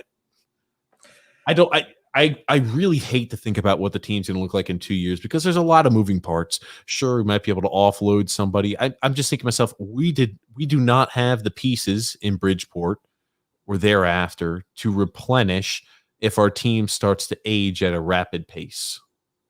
In my opinion, we don't have it. Right. Like I said, Anders Lee, 4 more years. Brock Nelson, 3, 5, whatever. How many more years they got? Anders Lee, 4 more years. It sounds like you were doing a campaign there for political. Yeah, but they're not going to be the players they are now, and they're going to be making a whole lot of money against the salary cap, and that's the issue. We had an opportunity to get younger, to do a rebuild. We had an opportunity, but we chose not to do that. We chose to go all in, and we just don't have the talent to go all in. We don't. I'm going to tell you one thing. I think, Grumpy Old Man, you are a guy who is a fan of the perpetual offseason. If it could be the offseason and they could shorten the season to like 2 games and the offseason would be the other 51 weeks of the season, I think you would be relatively happy just to see like the aspect of building a team up. Like the team he came in and inherited, it's impressive what they've done. No doubt about it. We knew they had to go for it. There's no, you can't, we lost John Tavares that offseason. You couldn't go in the next season saying, hey, ladies and gentlemen, we're good here after bringing in Barry Trotz and Lou Lamoriello going full rebuild. See, I disagree. I think with Lou Lamoriello, with the cachet that he has around the league and with fans and Barry Trotz, you could have done that when you first came in. You could have done that, and you could have sold into the rebuild. It's not like hiring Garth Snow, who'd never been, anything, but a goalie in the hockey world. It's not like hiring Mike Milbury, right? But no. This is about a guy who has an established track record. You could have convinced the fans. Now, what are the fans expecting? Are they expecting us to, and that's why we're getting this thing with Barry Trotz and Lou. They can't do any wrong because we're better than we were for years and years and years. And I understand that. But if you look big picture, and I'm a big picture guy, the future is not now for us. All right? They think it is, but it's not. We're not good enough to win right now, not win a Stanley Cup.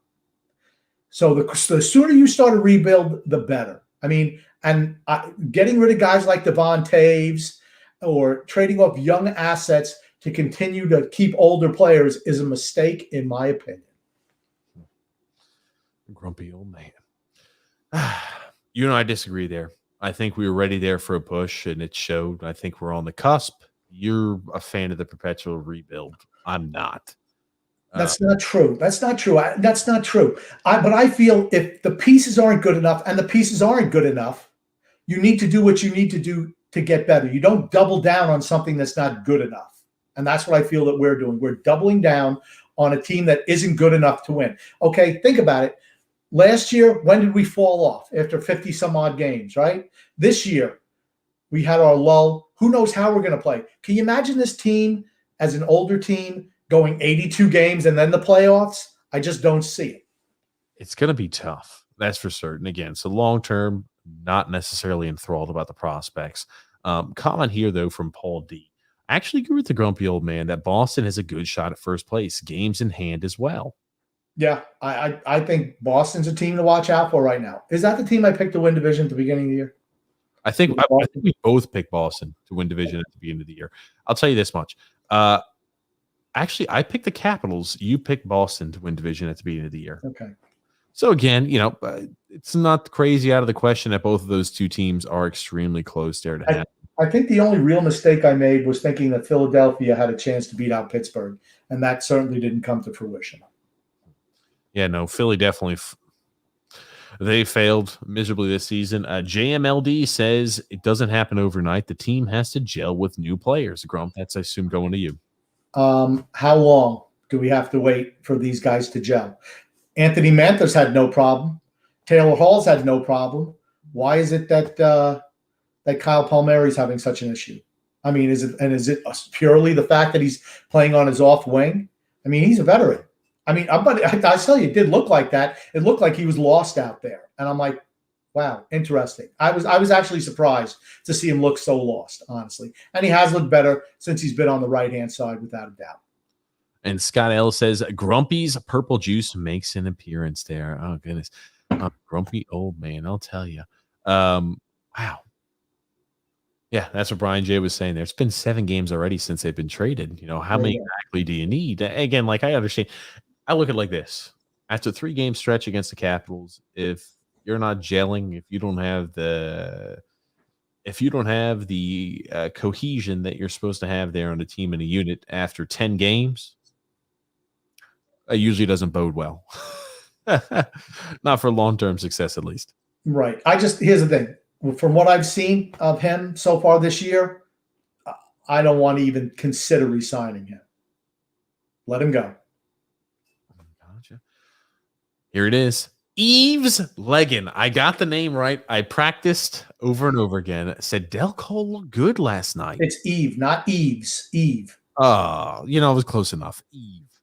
Yeah, I'm sure that's what he would say too. Hey, close enough. You can let me know. I was close enough on that one. I was better than I have been in the past. Eve says Del Cole looked good.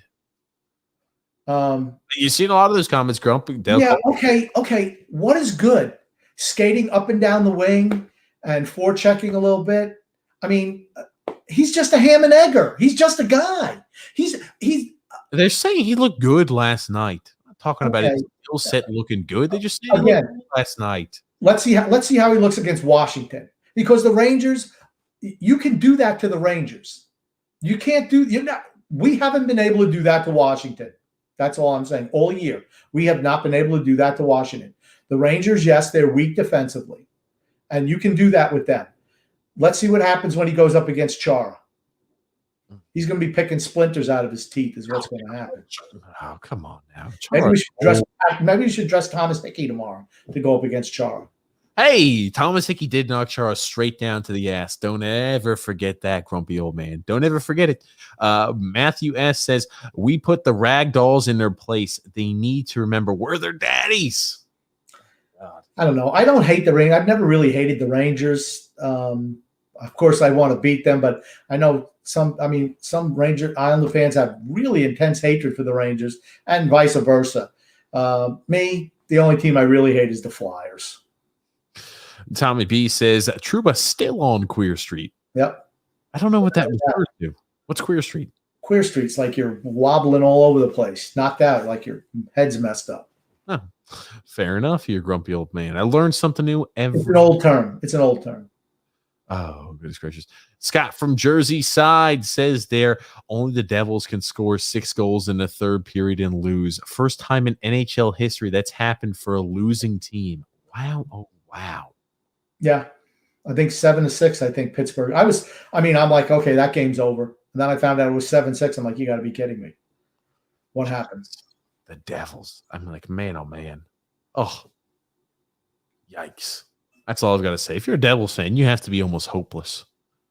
I mean, like, even though the Buffalo Sabres were hideous this year, at least I have somewhat more. If I'm a Sabres fan, maybe I have a little more hope. The Devils, though.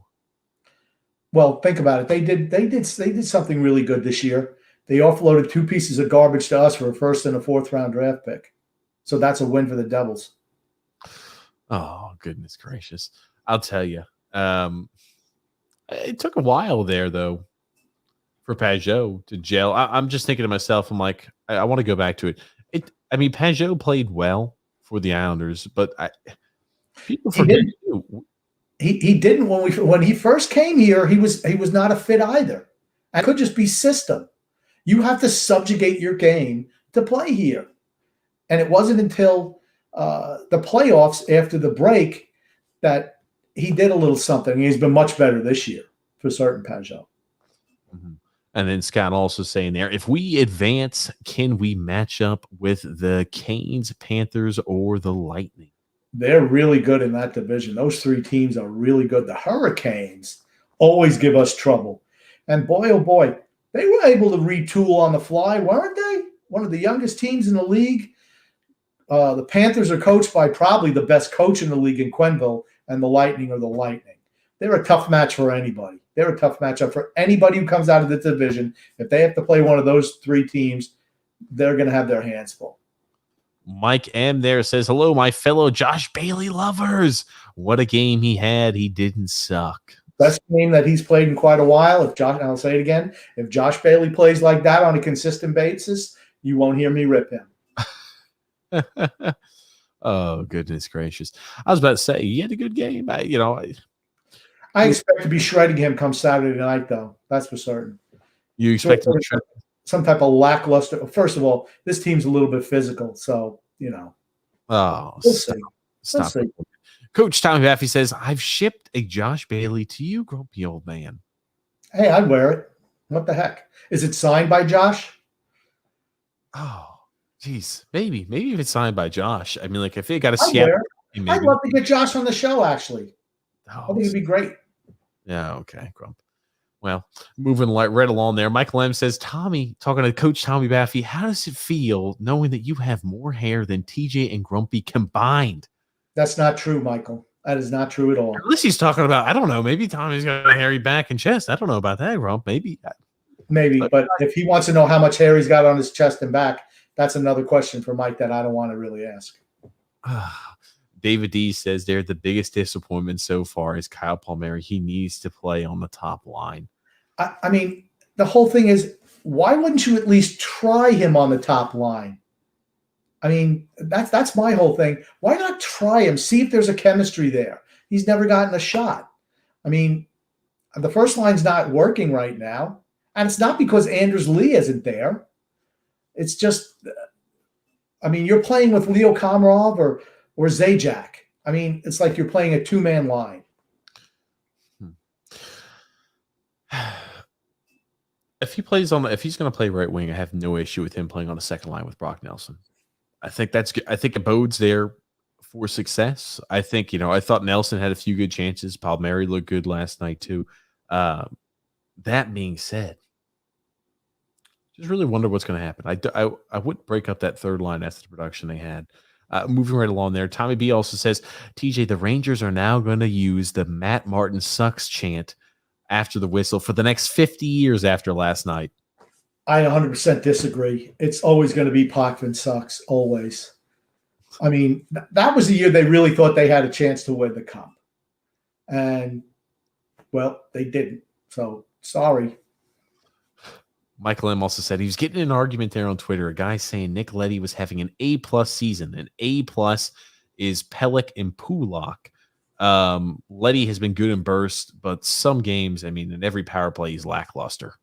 Okay, think about it. Why is he saying Nick Leddy's an A+ this year? It's There's because nobody on our defense that played an A+. I'm sorry, A+. We're talking about you are top 2 or 3 defensemen in the NHL. Sure, I'm throwing Victor Hedman in the A+ category. I'm not throwing guys on the Islanders on the A+ category. I mean, like, I guess that's where it comes in, right? If I'm thinking A+, I'm thinking maybe 2 or 3 players. A category is much more broad. A-, again, even more broad. But A+, man, you can't it's like the Hall of Fame. People want to say everybody's going to be a Hall of Famer these days. It's the Hall of Fame, not the Hall of Good or the Hall of Great. it's the recency bias. It's the fact that, you know what, when I look at players, it's like there's so few A+. I mean, in the NHL, you're talking maybe 5 or 6 players tops who are an A+. 5 or 6 tops. And none of them play for the Islanders. As much as I love Matt Barzal, none of them play for the Islanders. And, somebody will say Nick Leddy's an A+ season. Well, maybe he's an A+ when you compare him to how he's played the last number of years, which has been abysmal. Okay? He has been better this year. I would give him probably, because he still makes defensive mistakes out there, I'd give him a B+.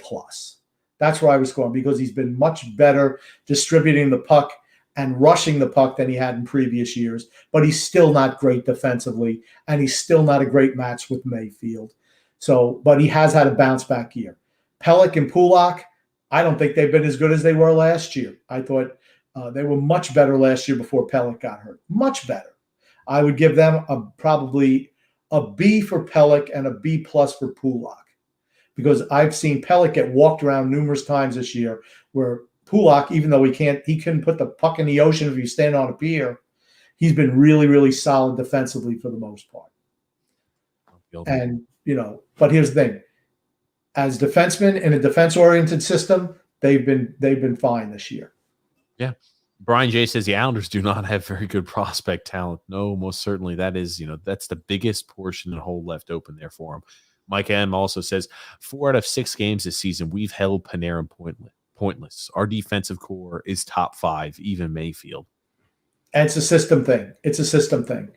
And, when we're playing our game, we force everything to the outside. And it's the structure. It really is. So, and that's kudos to Barry. That's really kudos to Barry. Mike M also says Mayfield was incredible the last 2 nights. Less mistakes. That's the thing. When you don't hear, that was one thing I noticed last night. I didn't hear much about Scott Mayfield last night, which is a good thing. Usually it's like, oh, geez, not marking his man in front of the net, chasing a guy into the corner with 3 seconds to go instead of staying with his man in front. Those are not good looks. And he wasn't getting walked around. He wasn't having those clearances where he's throwing it and almost passing it right to the opponent's stick. So, yeah, it's good we're not seeing those silly, stupid mistakes being made that Scott Mayfield has been known in the past to commit. He still has a penchant of clearing the puck up the center of the ice, though, which is like, oh, come on. Use the boards, please. And Tom B there saying having a winger play off wing has a major advantage due to the ability for the one-time passes. Yeah, unless you get lost defensively, like Palmieri has been. Oh, he's been lost defensively playing the left wing. Lost. Goodness gracious. True. I'll tell you. And then Andre T there says, funny how the Islanders are so dominant at home and average on the road. And there's no fans either. It's hard to believe. I mean, the whole thing is when fans get back in the building, then you really get to see who's a good home team and a good road team. I mean, here's the thing. We're performing well at home. And with fans, I think we'd only be better, but I just find it interesting. I don't think the home ice advantage is as great as it has been in the past without fans. What? Are you talking about for general, the NHL? In general. Yeah. I'd say the Islanders have kept the same exact, they haven't missed or skipped a beat. Yeah, I'm just saying in general. Gotcha, grumpy old man. And we're moving right along there. Tom White says Wahlstrom should be able to play the left side. He's a skilled forward and should be able to adjust easily. Might take a few weeks, but no better time to start. Well, they're not going to do it this year. I'm going to tell you that much right now. There's no way that they're going to put him somewhere else and expect him to produce now. They got too many veterans on this team now. Gotcha, grumpy old man. And then David D also says there, you can't play Michael Doug Cole and Leo in the same game. They provide no offense, only defense. And you can add Travis Zajac to that mix too. Well, you had all three of them playing last night, and we scored goals. But still, it's like that whole left side is like a Bermuda Triangle out there. It's where pucks go to die. Oh, Jesus Christ. Disappear. My goodness gracious. I'll tell you, it's going to be interesting to see what they roll out there. But we need to win some games, Grump. We do. I mean, like we need to go ahead and establish their continuity against the Capitals. You know, it's easy. Hey, we smashed the Rangers, and I think effectively ending their season. But I feel like I'm a broken record. These next 3 games against the Washington Capitals are going to be big and important. Hey, right. We talked about it last time. The next 6 games, we're going to make and break your season from making the playoffs by taking care of the Rangers, take care of business against the Rangers, to potentially getting a first place spot by handling the Capitals. Step 1, I feel, is now complete. Rangers are 10 games back with 10 to play. I don't see them catching us. But now we have to take care of business against Washington. These next 3 games are going to be key. Washington, they're a tough team for us, and they can really score off the rush. I mean, we're going to have to really have our defensive game, have to have them buttoned down defensively, because if we let them do what they are capable of doing and put them on the power play, it's not. I don't think that's a recipe for success for us. Gotcha. Rubble man. Michael Amos says Michael DeCole is brilliant sometimes. Why the crap can't he shoot? That's what his mother told me. He can't score. That's what his mother told you, really? Didn't even have any dates in high school or college or anything. High school or when he was playing in juniors. Never had a date. Couldn't score. Scott Levy also says Michael Doug Cole is better when he's not on the ice. He calls him Del Crapolo. You know what he reminds me of? He reminds me of Tom Kuhnhackl from a number of years ago. Yeah. Well, hold on. Don't disgrace Tom Kuhnhackl's name like that. Tom Kuhnhackl, when he used to play for the Penguins, could put up points. Yeah, I mean, like the last couple of years when he played with the Islanders. And I liked Tom Kuhnhackl because I liked him when he was with Pittsburgh. I thought he was but he was what he was, is, a bottom 6 player who you could put in and then get some energy from a game or two. But when he's not playing with a big name, which he wouldn't be here, he wasn't as effective. And I think that's the same type of player you have in Michael Del Cole. No, I take my statement back. Tom Kuhnhackl did not put up many points. Again, probably more respectively speaking than Michael Del Cole would over time period. But yeah. But guys like that serve a purpose. And particularly on a team like Pittsburgh was years ago with, when they had Crosby and Malcolm and they were winning cups, he was part of those cup teams. Why? Because he did all the dirty work. And you do need players who will do that. You can't have a whole team of them like we have, but you need players like that. And that's the type of player that he is. His unfortunate instance is that that's our whole team, is a bunch of players like that. So he gets lost in the shuffle. And Joe Fitzpatrick here says, yeah, Grumpy rocking the Clash t-shirt. I was lucky to have seen them at Bonds in New York City in 1981. Yeah, I saw him in 82 when they came. They played Shakespeare for a couple of gigs with The Who and David Johansen. I think he was going by the name Buster Poindexter at this point in time. But it was really a good show. Really a good show. Tom, speaking about there, Oliver Wahlstrom, he says, I would start him young rather than waiting. He may struggle at times, but in the long run, he'll be okay if he plays that left wing position. That's my whole thing. You play the young guys early. They're the future of your team. The sooner you get them acclimated to the NHL, the better off you're going to be in the long run. You're not going to have, by the time these guys are good, you have to pay them, where you're not getting any value for your draft picks early, like where you're playing on entry-level deals. Those guys are never playing for the Islanders, right? So, I mean, Dobson a little bit and Wahlstrom a little bit, but those guys should be out there every night. They're the future. Play them.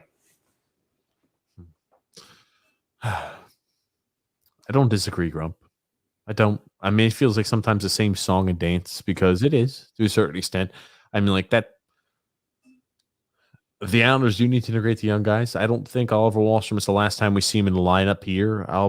I just don't think you can break up that third line. Well, if they roll the same third line they had last night, it's not a problem. That's what I'm saying. You got to roll the same exact third line you have. He won't. He will not change lines tomorrow night. He's going to go with that same lineup. I would be stunned. It's just not what he's done in the past. When he puts those geezers in the lineup and they win a game or two, he does not change the lines. Young guy makes one mistake, or Kiefer Bellows doesn't score in a game, benched. I don't care that you just scored 3 goals. We've scored 11 goals in 8 games. You scored 3 in 2. Not good enough for you to get back in the lineup, brother. David D says, hang Josh Bailey up in the rafters. Okay, I think that's a little bit unfair. I don't think that we should hang Josh Bailey. He's not a great player, but I still don't believe that we should hang him. So I disagree with hanging him. Oh, goodness gracious. Grump, Michael O'Donnell, I asked you this earlier. I want an answer. What team do you prefer the Islanders play in the first round? Pittsburgh. Pittsburgh. I don't want to play Boston. I wanted to play Boston a few weeks ago, but not now. God almighty. It's like hot and cold. Oh, Grump. Hey, I'll tell you what. Look at it this way. Whoever we get's going to be a tough matchup for us. Flip-flop. They're going to be tough. I mean, I would love to see a Washington-Boston series. They were really brawling a couple of weeks ago or last week. Man, Wilson was out there cheap shotting, and, man, they were fighting. Old-time hockey. Got to love it. So Pittsburgh, they just gave up 6 goals in the third period to New Jersey. I'll take Pittsburgh. So next week when we're on, are you going to be saying here the Washington Capitals? Probably not, unless we beat the Capitals. We win 3 games against the Washington Capitals. You say I want to play the Washington Capitals the first round. Is that what we're going to hear? And they get a bunch of injuries. Yeah, I mean that's the case. I mean, injuries still going to play a part. Oh Jesus, there. Frank K there says Shesterkin starting last night made no sense. Georgiev owns the Islanders. That he does. That's what happens when you're in first year algebra. You really don't understand the mathematics of the situation. Georgiev owns the Islanders. You play Shesterkin. And I didn't think Shesterkin looked good. The second goal to Bailey, he should have stopped. He really should have stopped that. Right to his arm. It went right. I think he was just surprised that Josh Bailey shot the puck, honestly. Well, no, the second goal, you're talking about when he was sitting unimpeded there, right in the crease, where Josh Bailey was in the crease there, and the defenseman there for the Rangers didn't do a good enough job there boxing Bailey out. That's the goal you're talking about? That was the first goal. No, the second goal where he took the slap shot. Bailey. Okay, I thought you said second goal. That was the second goal scored at the game. So you're talking about the second Josh Bailey goal, Grump. Yes. Yeah, I think he was just surprised that Josh Bailey actually took a shot. Maybe that's what it was. But he should have stopped that. That should have been stopped. Oh, goodness gracious. I'll tell you. Alexander also chiming in there saying, hey, guys, how is everything? You know my uncle keeps coming at me about Barzal and keeps saying he's not scoring. Then I asked him, who are the stars he plays with? Eberle, Bailey, Palmieri, Zajac. I just couldn't stop laughing. At least he didn't put Lollipop in there, so I'll give his uncle credit for that. That's about it, though. Man, oh man, I'll tell you. You might as well put Mike the Greek Melaniadis and Joe Matadots in there too. They're stars. Joe Matadots. I'll tell you. You gotta feel like Barzal to a certain extent, though, he can't be happy with what gets thrown out there on his wing, on his left wing. I mean, like he's not. I mean, Anders Lee was Anders Lee. I know you're not a big fan of him, Grump. I like Anders. Thought the contract was hideous, but I like Anders, and I'm happy to see he had a bounce back season this year. But man, oh man, you have to feel like people who might be a little dejected is like, oh, Matt Barzal's like, holy shit, we're playing. I'm just playing with Josh. I'm just playing with Jordan Eberle out here right now. That's what it is. I've said it for weeks. No one wanted to believe me. Grumpy old man overreacting. No. I just see things quicker than a lot of people do. That's all. Especially, the rah-rah sis boom ba club who don't think the Islanders can do any wrong. I mean, it is what it is. You can't. There's Bailey. There's Barzal. There's Eberle in the offensive zone. Where's Zajac? Just crossing center ice. Where's Komarov? Oh, he's backing up the 2 defensemen. I mean, what do you expect? Everything. I mean, Zajac's goal was just because he was standing in the right spot, because he did nothing but just tap that goal in. I mean, it is what it is. Brian P there says everybody is crushing the Rangers and they're a plus 29 goal differential. The Islanders are plus 24. By next year or 2 years, they're going to blow by us. I think the Rangers have a brighter future than we do. I do think because their core is all young. Their core is young. Ours is old. I think it gives you a reason to be excited as a Ranger fan. I will say this, though. You have to have the right man in charge. And this is the thing. I really do think if you're not able, because I think this is a team, the Rangers are going to be unbelievable. If depending on who they're able to keep, depending on development of players, just the potential that team has. Yikes. I mean, it's going to bode for poor things for Islander fans there for years to come. I just think the Rangers are really going to have a strong core. And I look at it like this. If College Quinn's not able to get that done next season, he's got to go. He's not the man there for the job. Yeah, I'll agree. I'm sorry. Continue. I'm sorry. I'm just saying, just based off of the talent they're going to have and the growth of those players, if College Quinn can't get the job done next season, can't make the playoffs, can't make a push, no reason to have him there. Yeah, I agree. I mean, just look at what Joel Quenneville is doing. You disagree with me earlier in the podcast. That's why I was bringing it up. No, I mean, I can see you said if they don't improve a whole lot. I've seen improvement from them this year. I'm just saying, if you don't make the playoffs next year, that he's got to go. Well, we don't even know what the divisions are going to look like next year. I mean, so you can't say anything. And things can change. I don't know what their cap situation is. Remember, you got the flat cap, and having younger players on manageable contracts enables you to do things. When you have a bunch of older players on long-term deals making a lot of money, you're limited with what you can do. I mean, to me, the Rangers could probably make some moves if they want to. I'm just thinking, look what a good coach did for Florida. They always had all the talent in the world, but they didn't have the right coach. Quenneville goes in there, and they're lights out now. I mean, kudos to him. He's a great coach too. D-Cut, they're saying Butch waited 30 seconds into last night's game to tell us how smart Bailey is. Lou gave him his marching orders, and he followed them to a T. Hey, that's what they're there for. It's like forget. I don't remember the name. I was going to say something inappropriate, but I won't. Well, I'm glad you didn't, grumpy old. It's like the propaganda machine. Oh, goodness gracious. David P says, why are the Islanders so dominant at home and mediocre on the road? Better get home ice for the playoffs. And honestly, you would think we'd be better on the road because when you go on the road, you try to most teams, you try to simplify your game, play more defensive. I don't know how it's even possible for us to play more defensive than we do at home or as a team, period. But that's what you usually try to do. The whole thing is when we get down a goal or two, we struggle coming back, particularly with no left wings on the team.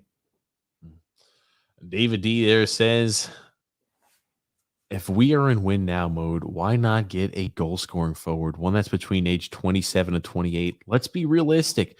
In 2023, after 2023, 2024, this team will be back to finishing towards the bottom of the league. He's right. That was what I said, right? If you want to go out and get somebody at the trade deadline, you get somebody younger who has term. If you want to get a first-round draft pick, that's what you do. You don't trade first-round draft picks for guys who are in their 30s, 30-year-old. You just don't do it. It's a mistake, particularly since we have nothing in the minors. Nothing. Mm-hmm. Brian P says, screw him, Grump. Now, this was his comments saying the grumpy old man's illiterate on his hockey. Trotz is good, not great. He's a terrific defensive mind, but him and Lou don't care if there's a net on the other side of the ice. He's the third best in our division. Sullivan and Laviolette are better coaches. You can't leave out Cassidy. Cassidy's really good too. Cassidy's a really good coach. I think he's better than Sullivan. I don't even know about that. Remember, Sullivan had his number most of the years when Pittsburgh played Washington. Laviolette is an X factor. I mean, I thought he was way better than Reardon. Laviolette has really helped Washington. But here's the thing. I think all those coaches are really, really good. So it's funny to think about it too. Butch Cassidy is young too. He's not Butch Cassidy. Bruce Cassidy is young. And maybe the Sundance Kid should be in there too. What? Why the hell is Butch Cassidy? Why is that ringing in? Why is it like ringing up like a conscious bell for me? Butch Cassidy and the Sundance Kid was a movie starring Paul Newman and Robert Redford. Butch Cassidy and the Sundance Kid. That's why. Oh, there we go. There we go. I just completely glazed over it. Anyway, Scott L there says, if and when Lane Lambert takes over for Barry, do you think he will play the kids, or do you think he stays with the vets like Barry? I don't think that Barry's retiring anytime soon. And if he gets fired from here, the next job he goes, he's going to take Lane Lambert with him. They're two totally different type of coaches, though, with different approaches. That's for certain. I wouldn't be surprised if Lane Lambert tries to leave either preemptively. I mean, he interviewed there for the Anaheim Ducks job. Yeah, I mean, he's a different type of coach. He's a fire spitter. I loved him. I loved him on the bench. Like when you see, if you go and watch the games in person, watch Lane Lambert on the bench. That's the type of coach that has energy, that has emotion. Those are the type of coaches. It might not come out all that often. Players, as a player, players absolutely love coaches like that. For certain, they do. I'm going to say one thing before you continue on that. Older teams and older players tend not to respond to that as opposed to young. I think that's more of a young guys game where you can get guys fired up. Once you've been in the league, like, the Islander guys, most of them 15, 20, 35 years, Leo Komarov and guys like that ilk, they kind of see through that stuff. But when you're younger, it definitely works. Ross N there says, get into the playoffs and who knows what can happen. Look at last year. Yeah, we got rolled by Tampa Bay. Stop, man. We were right there. We were right there, Grump. I'm not saying we would have won a Stanley Cup or anything like that. We're pretty damn close. And I'll tell you this much, you never know what can happen in the Stanley Cup playoffs. You never know. That's true, but I wouldn't bet your house on it. That's all I'm going to say. I'm not betting my house on anybody. I wouldn't even bet Ross's house on it. Oh, okay. You wouldn't even bet Ross's house on it. Well, I'm glad, grumpy old man. Frank K there says Quenneville is the best in the league. I think he's right. Grump, this is a very, very important question. A very important comment that I need you to answer and respond to. Barry Madden chimes in there saying, why we aren't good enough. The chairman of the Wet Diaper Club has spoken. Grump, if you were the chairman of the Wet Diaper Club, what type of diapers do you wear? I guess at my age, I probably have to start wearing Depends. So, I wouldn't fit in baby diapers anymore. So I guess if I was wearing diapers, that would be it. Depends at this stage. Yeah. The chairman of the Wet Diaper Club has spoken. I will just say one thing to Barry. We aren't good enough. Deal with it. I mean, that's all I can say. You can tell him to deal with it, Grump. He might have an adverse reaction. He might cry. I don't know. What are you gonna? It might shock their worldview. I mean, I'm not crying about it. At least I'm willing to acknowledge it. But so many fans are not willing to acknowledge it. That's when you live in the. Have you ever heard the term "ignorance is bliss"? You live in that ignorance, and you're like, we're good enough to do it. I do understand it. You got to have the healthy line of skepticism that allows you to question, like, are we really though? What's the thought process behind it? Anyway, moving right along. Brian B said, like I said the other night, takes times. Yeah, LOL. We only have these rentals for 20 games. They have to be able to gel immediately. That's what I said. First round pick for 2015. I think it was 15 games when he was traded. And then I guess Brian is saying we're going to get beaten 5 in the playoffs. So that's what he means by 20, I guess. Now, Islander fans, I have a question for them. If we get beat in the first round, is this season a success or a failure? It's a failure, an absolute failure. If we lose in the first round of the playoffs, this season was a big F. Because, again, even though we lost Anders Lee, you made moves and you thought that this is the thing. General manager and head coach still believed that we had the ability to make a push there for a Stanley Cup playoffs, for Stanley Cup finals, and to win a Stanley Cup. When you go ahead and trade away another first-round pick and a fourth-round pick, as we've done here the last few years in a row, you still believe that you have a chance there to win. And if you lose in the first round, albeit I have no idea what the matchup looks like, we can't accurately say, hey, Islanders are going to win the first round of the playoffs. We have no freaking idea who they're going to play. So we're not going to make some stupid comment like that. That being said, if you don't win the first round of the playoffs, yikes, this year's been a failure. You've got your teams become older, and you've given up another first round pick there for another failed attempt. And so, yeah, I mean, like, you could say that about a lot of teams. Any team that gives off, pieces of draft capital there and gets bounced in the first round of the playoffs, yikes, it doesn't look good. It looks like the general manager is somewhat delusional. They've overvalued the team's worth. Well, and we've given up our last 3 draft picks. We traded this year's to the Devils, last year's to Ottawa, and the year before we picked Casper when there was talent like Tomasino and Kaliev and McMichael out there. So it's like, oh, there we go. Ding, ding, ding, ding, ding. If you've got your bingo boards at home, now it's time to mark that off. I didn't know if I'd get it in today, but then you brought up, giving away draft picks, and that was certainly a giveaway. It was a layup there for you. It was easy. And speaking of that, David D there says, if we don't get past the second round this year, the playoffs, we have to unload some contracts, even if it means retaining some money. I say even if we win 2 rounds of the playoffs, we need to get rid of contracts. I think that is what the expansion draft is going to allow you to do. If you manage it correctly, you're going to be able to offload, hopefully, a bad contract in some capacity. But then you're thinking to yourself, I've got to give up a prospect, or I have to give up more draft capital to unload that bad contract. So here we go again. We're just continuing to dig a hole, mortgaging off the future here for the present. So again, like you say, the fall from grace is a hard and swift one. Holy shit. Will the fall from grace be a hard and swift one if we continue to go all in 100% commitment? It's not like we're that close. It's not like we're Tampa last year where we just couldn't get over the hump. We're not that close. I mean, I hate to say it, but we're not. And you look at some of the other teams in this league, it's like, man, they're getting better and they're getting younger. We're getting older and worse. Those are just facts, people. Sorry. Brian P. said, I wanted the rebuild too, but Lou and Barry would never have rebuilt. We know they both hate young players. I don't think they can get away with doing a full rebuild now because they've gone all in for this, particularly at Lou's age.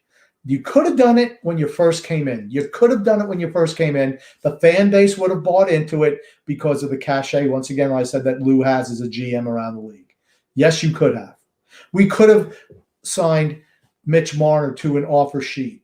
We could have done a lot of different things, but instead we didn't. We did nothing but re-sign our old guys or our existing team players to long-term deals. God almighty. It's like the same song and dance sometimes with you, Grumpy Old Man. They could have done it then. They could have done it. Now I don't think they can. And that's why we're going to wind up hitting rock bottom. God almighty. Eventually. Not this year, not next year, but it's coming. Tom White says, hey, Grump, Michael Tuchel is a ham and egger. That's his role, and he was good last night. And also, Tommy B saying the same as I think. Michael Tuchel had a really good game last night, Grump. He is what he is. He played, all right, it's against the Rangers. Let's see, can he keep that up against Washington? That's what I want to see. Yeah, against teams that aren't very good defensively, you can have good games. And here's the thing. I think the whole team was excellent last night. They all came out and had something to prove. Let's see if they carry it over to Washington. High tides raise all ships, as they say. So it's definitely something to take interest in and to watch. I don't think you're going to see any lineup changes tomorrow. None at all. And they're going to use the, hey, we won last game. No need to change anything up. But I just don't think you mess up that third line. I'll be interested to see what goes on there. Cliff Neal there says, a good fan is one who supports a team and cares about them, but holds them accountable for those who are supposed to be the caretakers of the franchise. When they're not being lived up to the expected standards, or when they may be abusing that cherished institution there or their fans, we thankfully and finally have gotten past the last reference after decades of torture. 100% agree. It sounds like you're the executor on an estate or something there, Cliff. I think I called him Chris. I'm sorry. I meant to say Cliff Neal. Cliff, it sounds like you're an executor on the estate or something of that nature. He looks really sharp in his picture. He makes a salient point. I agree with Cliff 100%. We love the Islanders, but that doesn't mean that everything that they're infallible, because they're not. Phil Fax said we put up 8 of them 2 weeks ago. I think he's talking about goals there. Again, like, so talk about the ebbs and flows of goal scoring, grumpy old man. Yeah, I don't. Who do we score 8 on? No. He's just talking about like 2 weeks ago. We put up 8. So for that week, I don't know, Grump. It was a comment made a while ago, so you're gonna have to forgive me there. Frank K there says Islanders outgrinded the Capitals the last 2 games, and the results weren't always there. I mean, we won. I'm trying to think here. We won most recently that we lost. We were 1-1 against the Capitals there in the last 2. I'm thinking we matched up them on. If we don't play a perfect, that's the difference. That's why it's such a struggle for us, and why it's hard to win a cup. If the Islanders don't play their A game, they're not winning, because we don't have enough offensive talent, with the exception of Barzal, to win a game all on their own. We just don't. Where other teams can play an average game and still, the Capitals, for instance, right? You got Ovechkin who can have brilliance. You have Oshie. You have Backstrom. You have Kuznetsov. You have Carlson. These guys can do individual brilliance that can win a game when they should lose. It's always a struggle for us. We have to play perfect, particularly against a team like Washington. Speaking of it, the last 2 games we played against Washington, just bringing that up here, we did actually win. I don't know why I thought we lost one of those games. 8-4 on April the 1st, and then 1-0 against the Capitals on April the 6th. So, yeah, I have no idea. We were jam-packing all these games. We have 5 games against the Capitals in the month of April. 5. Yeah. They beat us, I think, the first 3, something like that. Goodness gracious. I'll tell you that much. And Tommy B says, we need a face-off guy with Barzal on that left wing. Yeah, he's not great on the face-offs, but you know what? They were playing him at wing for a while. And I'm like, why? If you want somebody to take a face-off, let him take a face-off, but let Barzal play the center position. I'll tell you, it's one of those oppositions where, even if you're going to lose in a face-off, it's like, hey, would I rather have a chance of losing consistently the face-off, but have better transition? I mean, like, where we have better play possibly there, more offensive chances, or would I rather have like, hey, we can gain puck control off the face-off dot, and then it's like, hey, we need to go ahead and immediately replace Travis Zajac, whoever's playing the left wing, who can help Barzal win a face-off occasionally. Well, it seems like the only guy who's always with Barzal is Eberle. Maybe they should work on him taking face-offs. Eberle's not a face-off guy. Come on now. You're not going to be teaching old dogs new tricks like that. Well, we think we can turn Zajac can turn back the clock to be a first liner, or Lollipop can play the first line. I guess those old dogs think that they can learn new tricks. Komarov's never been a first line player, ever. Cliff also says there, the Rangers are the dark overlords of merciless malevolence. Not even the rightful original 6 NHL New York franchise. Remember, the New York Americans. Yeah, but Cliff, when you and I die, people aren't going to remember that anymore. They're going to think the Rangers are the original 6. I was about to say, I didn't know that till right now. I just always like, hey, the Rangers are part of the original 6. Like the vocabulary there, Cliff, moving right along there.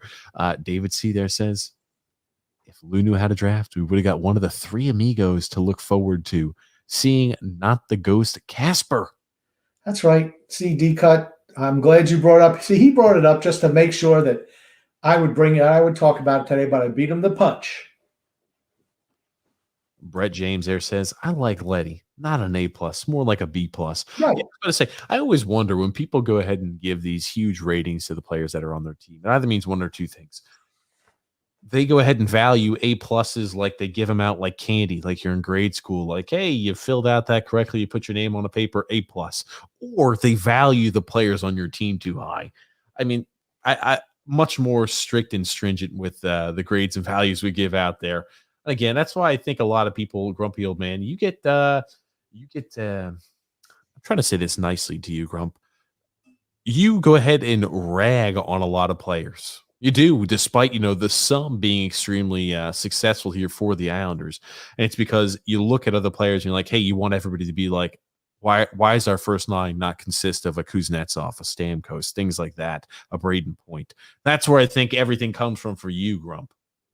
Like in football, I'm really, really tough on quarterbacks. guys who are really good quarterbacks.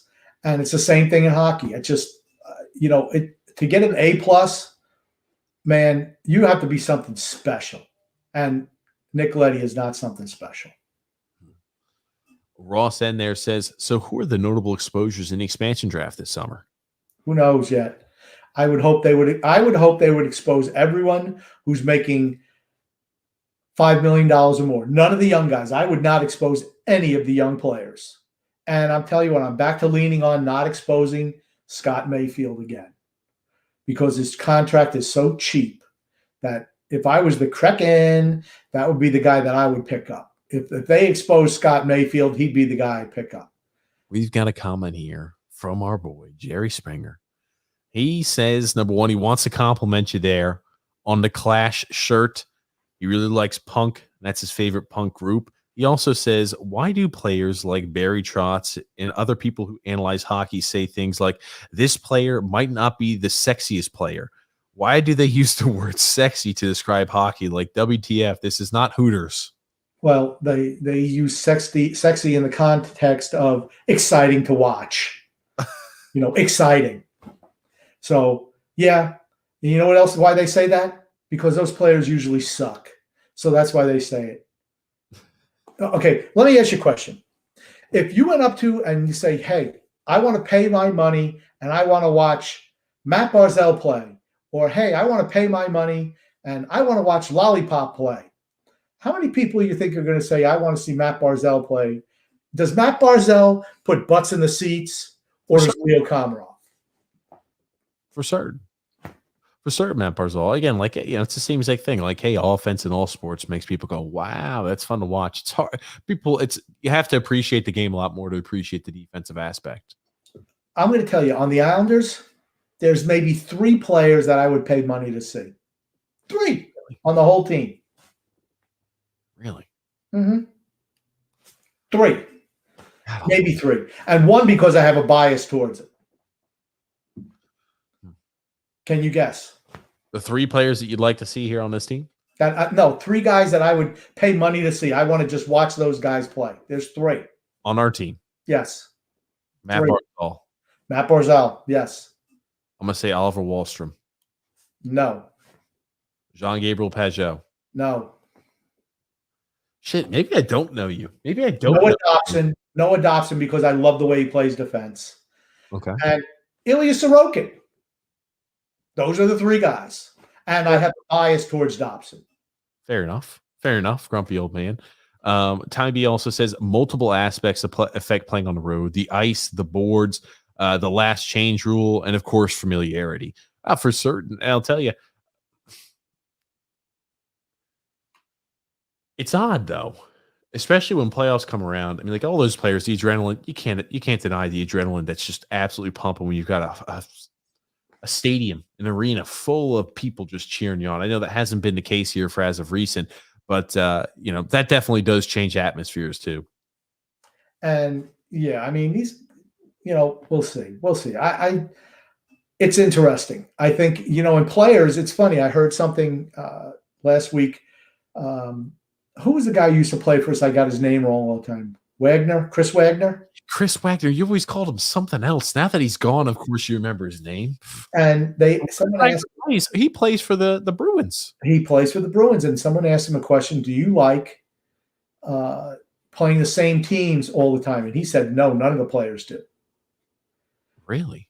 Yep. Because everyone knows what the other team is going to do. So there's really no surprise to the games. You can't spring something new on them. They've seen everything. And he's right. I mean, he's right. But I enjoy it. Nick D there from YouTube says, TJ Grump, how are you guys? It's Nick from Vancouver. It's going to be the best of 3 against the Capitals. What's your scheduled podcast?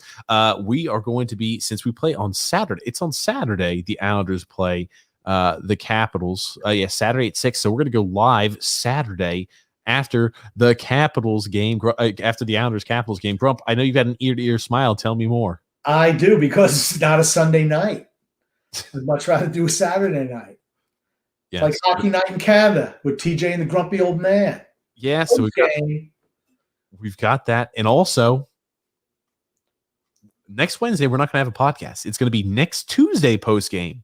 Tuesday. We're going to a Tuesday post game podcast. Have a special guest that's going to be on there. The podcast. I know Grumpy and myself are looking forward to it. Getting back there to comments. So Brian P there says TJ Kuhnhackl played on the fourth line and he never produced. Yeah. As soon as I said that, I'm like, I don't know why I thought he produced. And I looked that up. I'm like, yeah, Kuhnhackl didn't produce for us or for Pittsburgh. But here's the difference. Michael Del Cole plays the second line and does never produce. So there you go. Scott L also says a grumpy breakout Aerosmith old song and dance. That was last week. I think I sang the same old song and dance last. Didn't I sing the same old song and dance last week? No, that's what he's saying. You need to break it out, Grump. I thought I did that last week. Oh. Same old song and dance. Oh, friend. Oh, yeah, you did break that out. Now my ear. I thought I did. Yeah, it's not one of my favorite Aerosmith songs. It really isn't. Brian P said, wow, TJ, this is the fourth third line combination you're falling in love with this year. He's right. I didn't want to bring it up. I let TJ, I got to cut him a little bit of slack. He falls in love. He was in love with John Tavares. Oh, stop. And, I don't blame him. So. Oh, stop.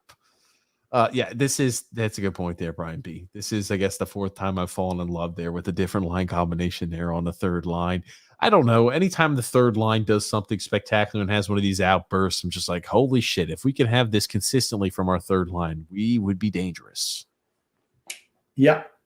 But that brings up a good point by Brian B saying here, most teams talk about their top line. All clatter surrounding the Islanders is on the third line. Something's not right here. The only time we ever talk about the first line is if Matt Barzal takes a penalty and then he's beaten from pillar to post because he took a penalty. Oh, my goodness. And Brett James also says, the biggest concern is that too many players go in long slumps. And it's all at the same time.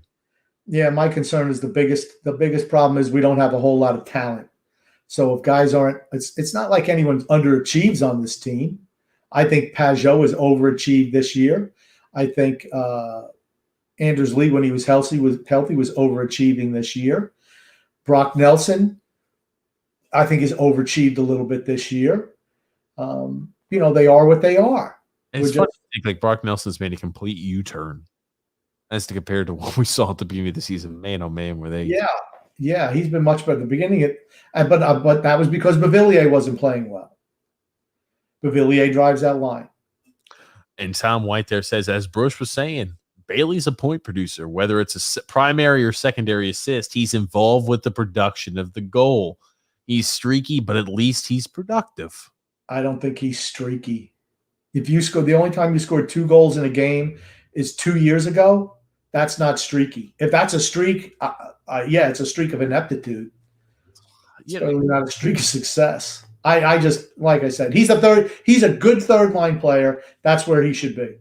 If he played with energy and passion like he did last night, no problems with Josh Bailey. It's amazing when he plays with a little bit of intestinal fortitude and a little bit of aggression, he puts up 3 points. Maybe, Josh, you should look in the mirror and say, you know what? That worked last night. Let's see if I can continue that. I hope he does. I want to see that tomorrow from him. I don't want to see the shrinking violet that we usually see. Scott L said, Bolduc had 2 goals for Bridgeport in their last game. I'll tell you, the craziest thing about it is Samuel Bolduc is producing hand over fist down there in Bridgeport for a team that can do. I mean, they can't buy win. They've been terrible this season. We all knew it was going to happen. But a team that's not scored a lot of goals and point producing, Samuel Bolduc is leading the damn helm. I think he leads Bridgeport in scoring this year. And another thing, with this type of performance and the way he's performing and progressing, he should be ready to play for the Islanders about 4 or 5 years. There it is. Yeah, look at this. Our defenseman, Samuel Bolduc, 19 games for Bridgeport, 6 goals, 6 assists. What about Casper? What are his points? Does he still have 5 points? Okay, here's my question, Grump. Do you really want to know what Casper's production is? Because I just feel like it's just going to launch you into a little bit of a tizzy and you're going to get upset about it. I'm interested. What are his numbers? Grumpy man. Simon Holmstrom, 19 games played, 3 goals, 2 assists, -13. He sucks. He sucks. This And is all those goals, up. Oh, here we go. Here we he go. scored all those goals in the first, all those points in the first week. He's Oh. terrible. All right, he's getting outscored by a defenseman, by a freaking defenseman. He's a first-line winger. He's the Josh Bailey 2.0. That's what Casper is. I can't wait. You watch them try to spoon feed him. He'll play. You won't see him get benched because he's lose boy. You want to know the craziest thing is Bolduc, and again, plus minuses and everything. And this is a statement. I don't watch a lot of Bridgeport Sound Tigers hockey. Straight up, I'm gonna let you guys know that. But plus minus Samuel Bolduc +3. Guess what? Simon Holmstrom's plus minus is Minus 12, minus 13, right? yeah, -13. Yeah. So again, like difference there. Samuel Bolduc has been producing, and it'll be interesting to see when he's ready to make that step. I don't think it's going to be next year.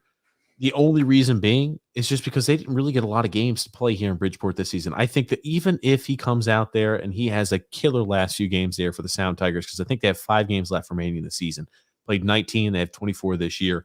I think he's got to start off in Bridgeport. He's got to go ahead and make sure he gets some more time, more action. I wouldn't be upset with him playing in Bridgeport either to start the season. You're talking about Bolduc. Yes. Yeah, there's no way he's moving up next year. Regardless, I don't care how well he plays. He's not coming up next year. But my thing is with Casper. I remember last year when he didn't produce. Oh, well, he's like one of the youngest guys playing in the AHL. There's the media cartel doing their spin on his pathetic play. What's the excuse this year? He plays on the first line. He hasn't scored in, I can't even tell you how many games. And he's got 5 points through 19 games. What's the excuse for why he sucks this year? Can you give me another excuse? You can't give me the age thing. He's a first-line player, and he doesn't produce. What is he? You know what he is? They call him bust. That's what he is. And then you look at my boy Tomasino, my boy Kaliev, my boy McMichael. They're all producing. And who's not? Casper. That's who. Oh, goodness gracious. Caps Chirp there says, please take out the Penguins in the first round. Oh, goodness gracious. And you asked a question. You said, what would you rate the season if the Islanders get bounced in the first round of the playoffs? Well, we've got some responses for you. Scott Levy says failure. D-Cut, failure. Ross N there says failure.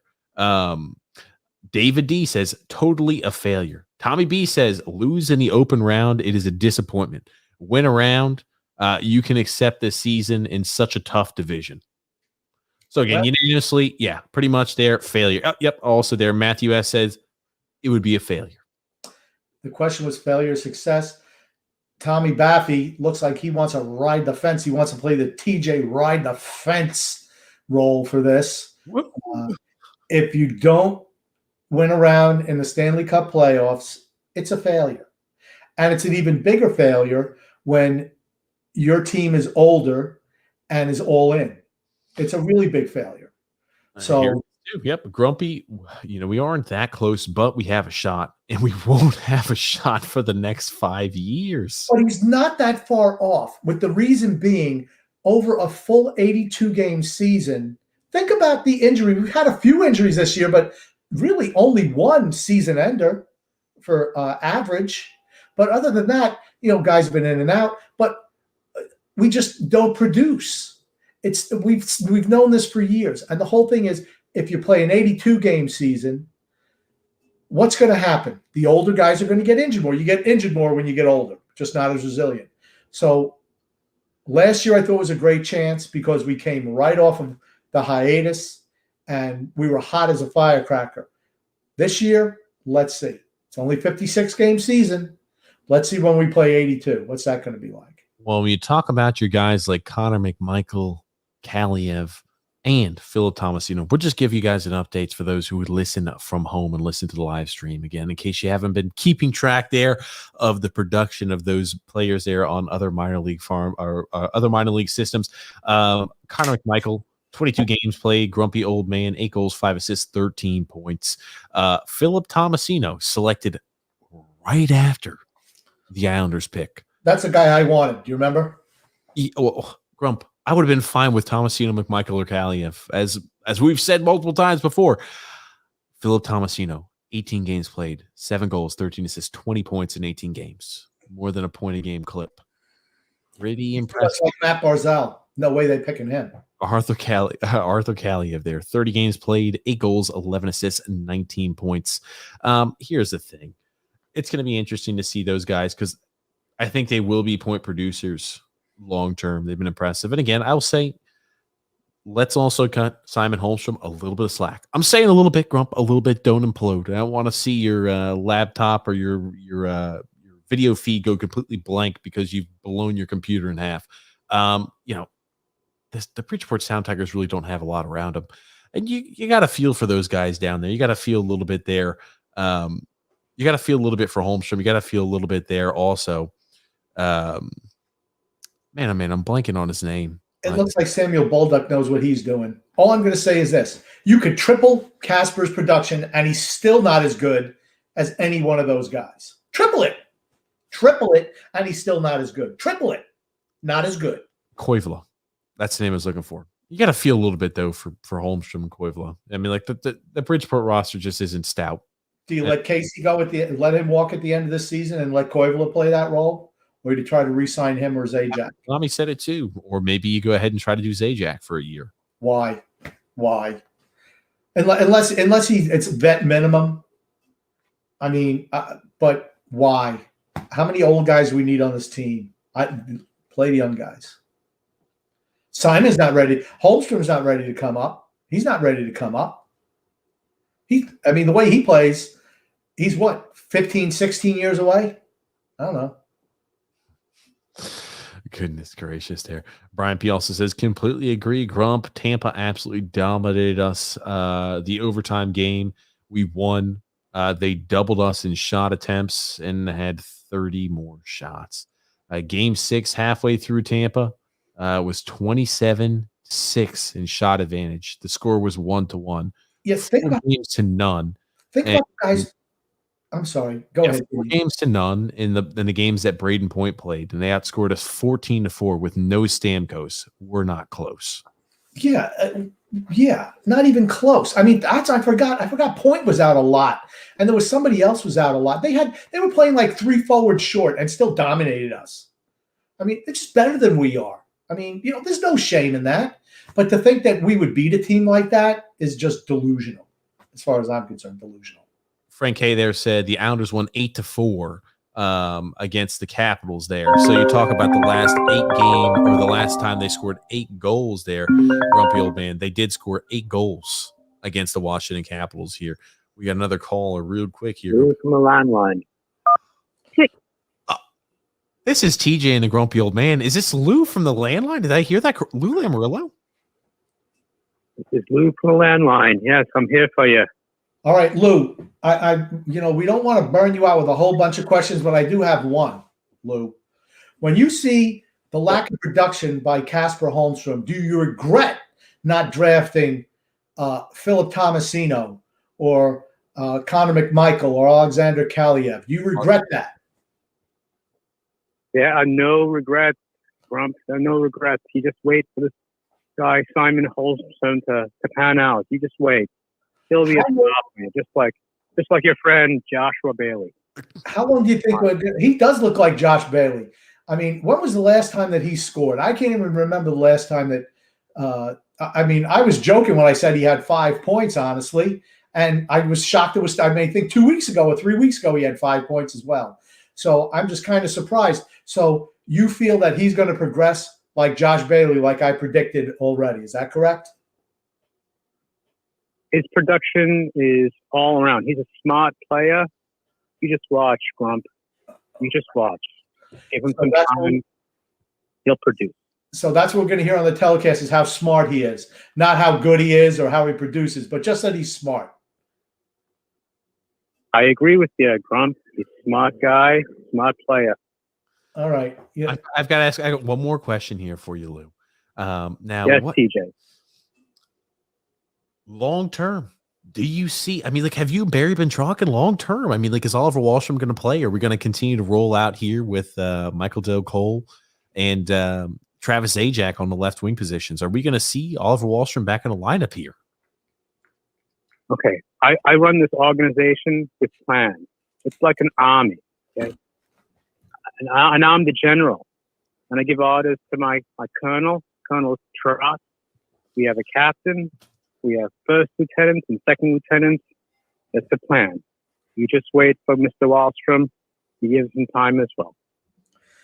Thank you so much, Lou Lamoriello. Always a pleasure to have you call in and provide some answers to the fans. Again, we want to ask you some hard-hitting questions, and I'm glad we were able to get straightforward answers from Lou Lamoriello. If there's nothing I know, Lou Lamoriello answers every single question with direct answers. Thank you, Lou. Thank you, 2 minutes of pessimisticking. Yes. I'm here for you, just like the media. I'm here for you. The greatest podcast in the interwebs. Well, we look forward to calling, Lou. And, next time I'm going to ask you about Providence University and what you remember about that, because it was a long, long time ago. But I'll give you a little time to research that before coming back on the podcast. Oh, goodness. I need to do some research, too. You take care, fellas. Thank you, Lou. Make sure to pass it along. Love 2 minutes of pessimisticking. Thank you, Lou Lamoriello, for the call. Bye-bye. Goodbye. Grumpy old man, Lou Lamoriello. I'm glad instead of keeping everything so private there, where we're only getting on a landline, I'm glad Lou called in here to the show again. I'm happy about that. Yeah, me too. Me and Lou have had our ups and downs, but, I guess everything has been patched up now. So hopefully he'll call up and we can ask him, Lou's landline question of the week, and he can give us a beat around the bush answer like he's so good at. Oh, goodness gracious there. Yep, but that's just context there to Phil's comment there. The 8 goals we had scored there more than 2 weeks ago. That was against the Washington Capitals, 8 goals there on April the 1st. And then the next 8 games, we had 11 goals. So not great, the ups and downs. We're continuing right along here. Got another comment here from Nick D saying, what do you guys think about the third line yesterday? Oh, goodness. Nick. I've got bad news for you. I've fallen in love now with 4 different third line combinations. I am not the right person to answer this question. But Grump, I'm going to let you answer it. And he says, also, great tune by Aerosmith. I'm down for a permanent vacation CD. Keep up the great work, guys. Yeah, Aerosmith, good band. Really good band. Not one of my all-time favorites, but they definitely have songs that I love. And I sing to myself, so no problem there. And TJ just loves the third line. The third line was outstanding yesterday. Josh Bailey was great, playing with Beauvillier, who set the pace for that game, and JG Pageau. So they were really, really good. Gotcha. Keep it up. And he, providing us some context, said Simon Holmstrom 0 points in the last 12 games. That is Josh Bailey like. Like I said he was Josh Bailey 2.0. You remember a couple of years ago when Josh went, 39 games without hitting a point or something like that? I forgot what it was. It's like Josh Bailey going 120 games with only 1 power play goal. It's more than that. I know it's more, but Vinny, he hasn't kept me in touch there with how many games it's been as of recent, but it's a lot. I can't count to 120. So Vinny's going to have to make sure he lets me know. He's got the counter there. Tom White also says that Bridgeport has a junior hockey team. The pipeline is depleted. These guys can only hope to get some help. That's why you don't trade around first-round draft picks. That's why you don't trade them away. Because we have nobody in the minors. Nobody. As Scott L says here, I feel like the players in Bridgeport. I feel for the players in Bridgeport. They have Brett, I can't develop forwards Thompson as their head coach. Yeah. But I think they're happy with the way they develop players.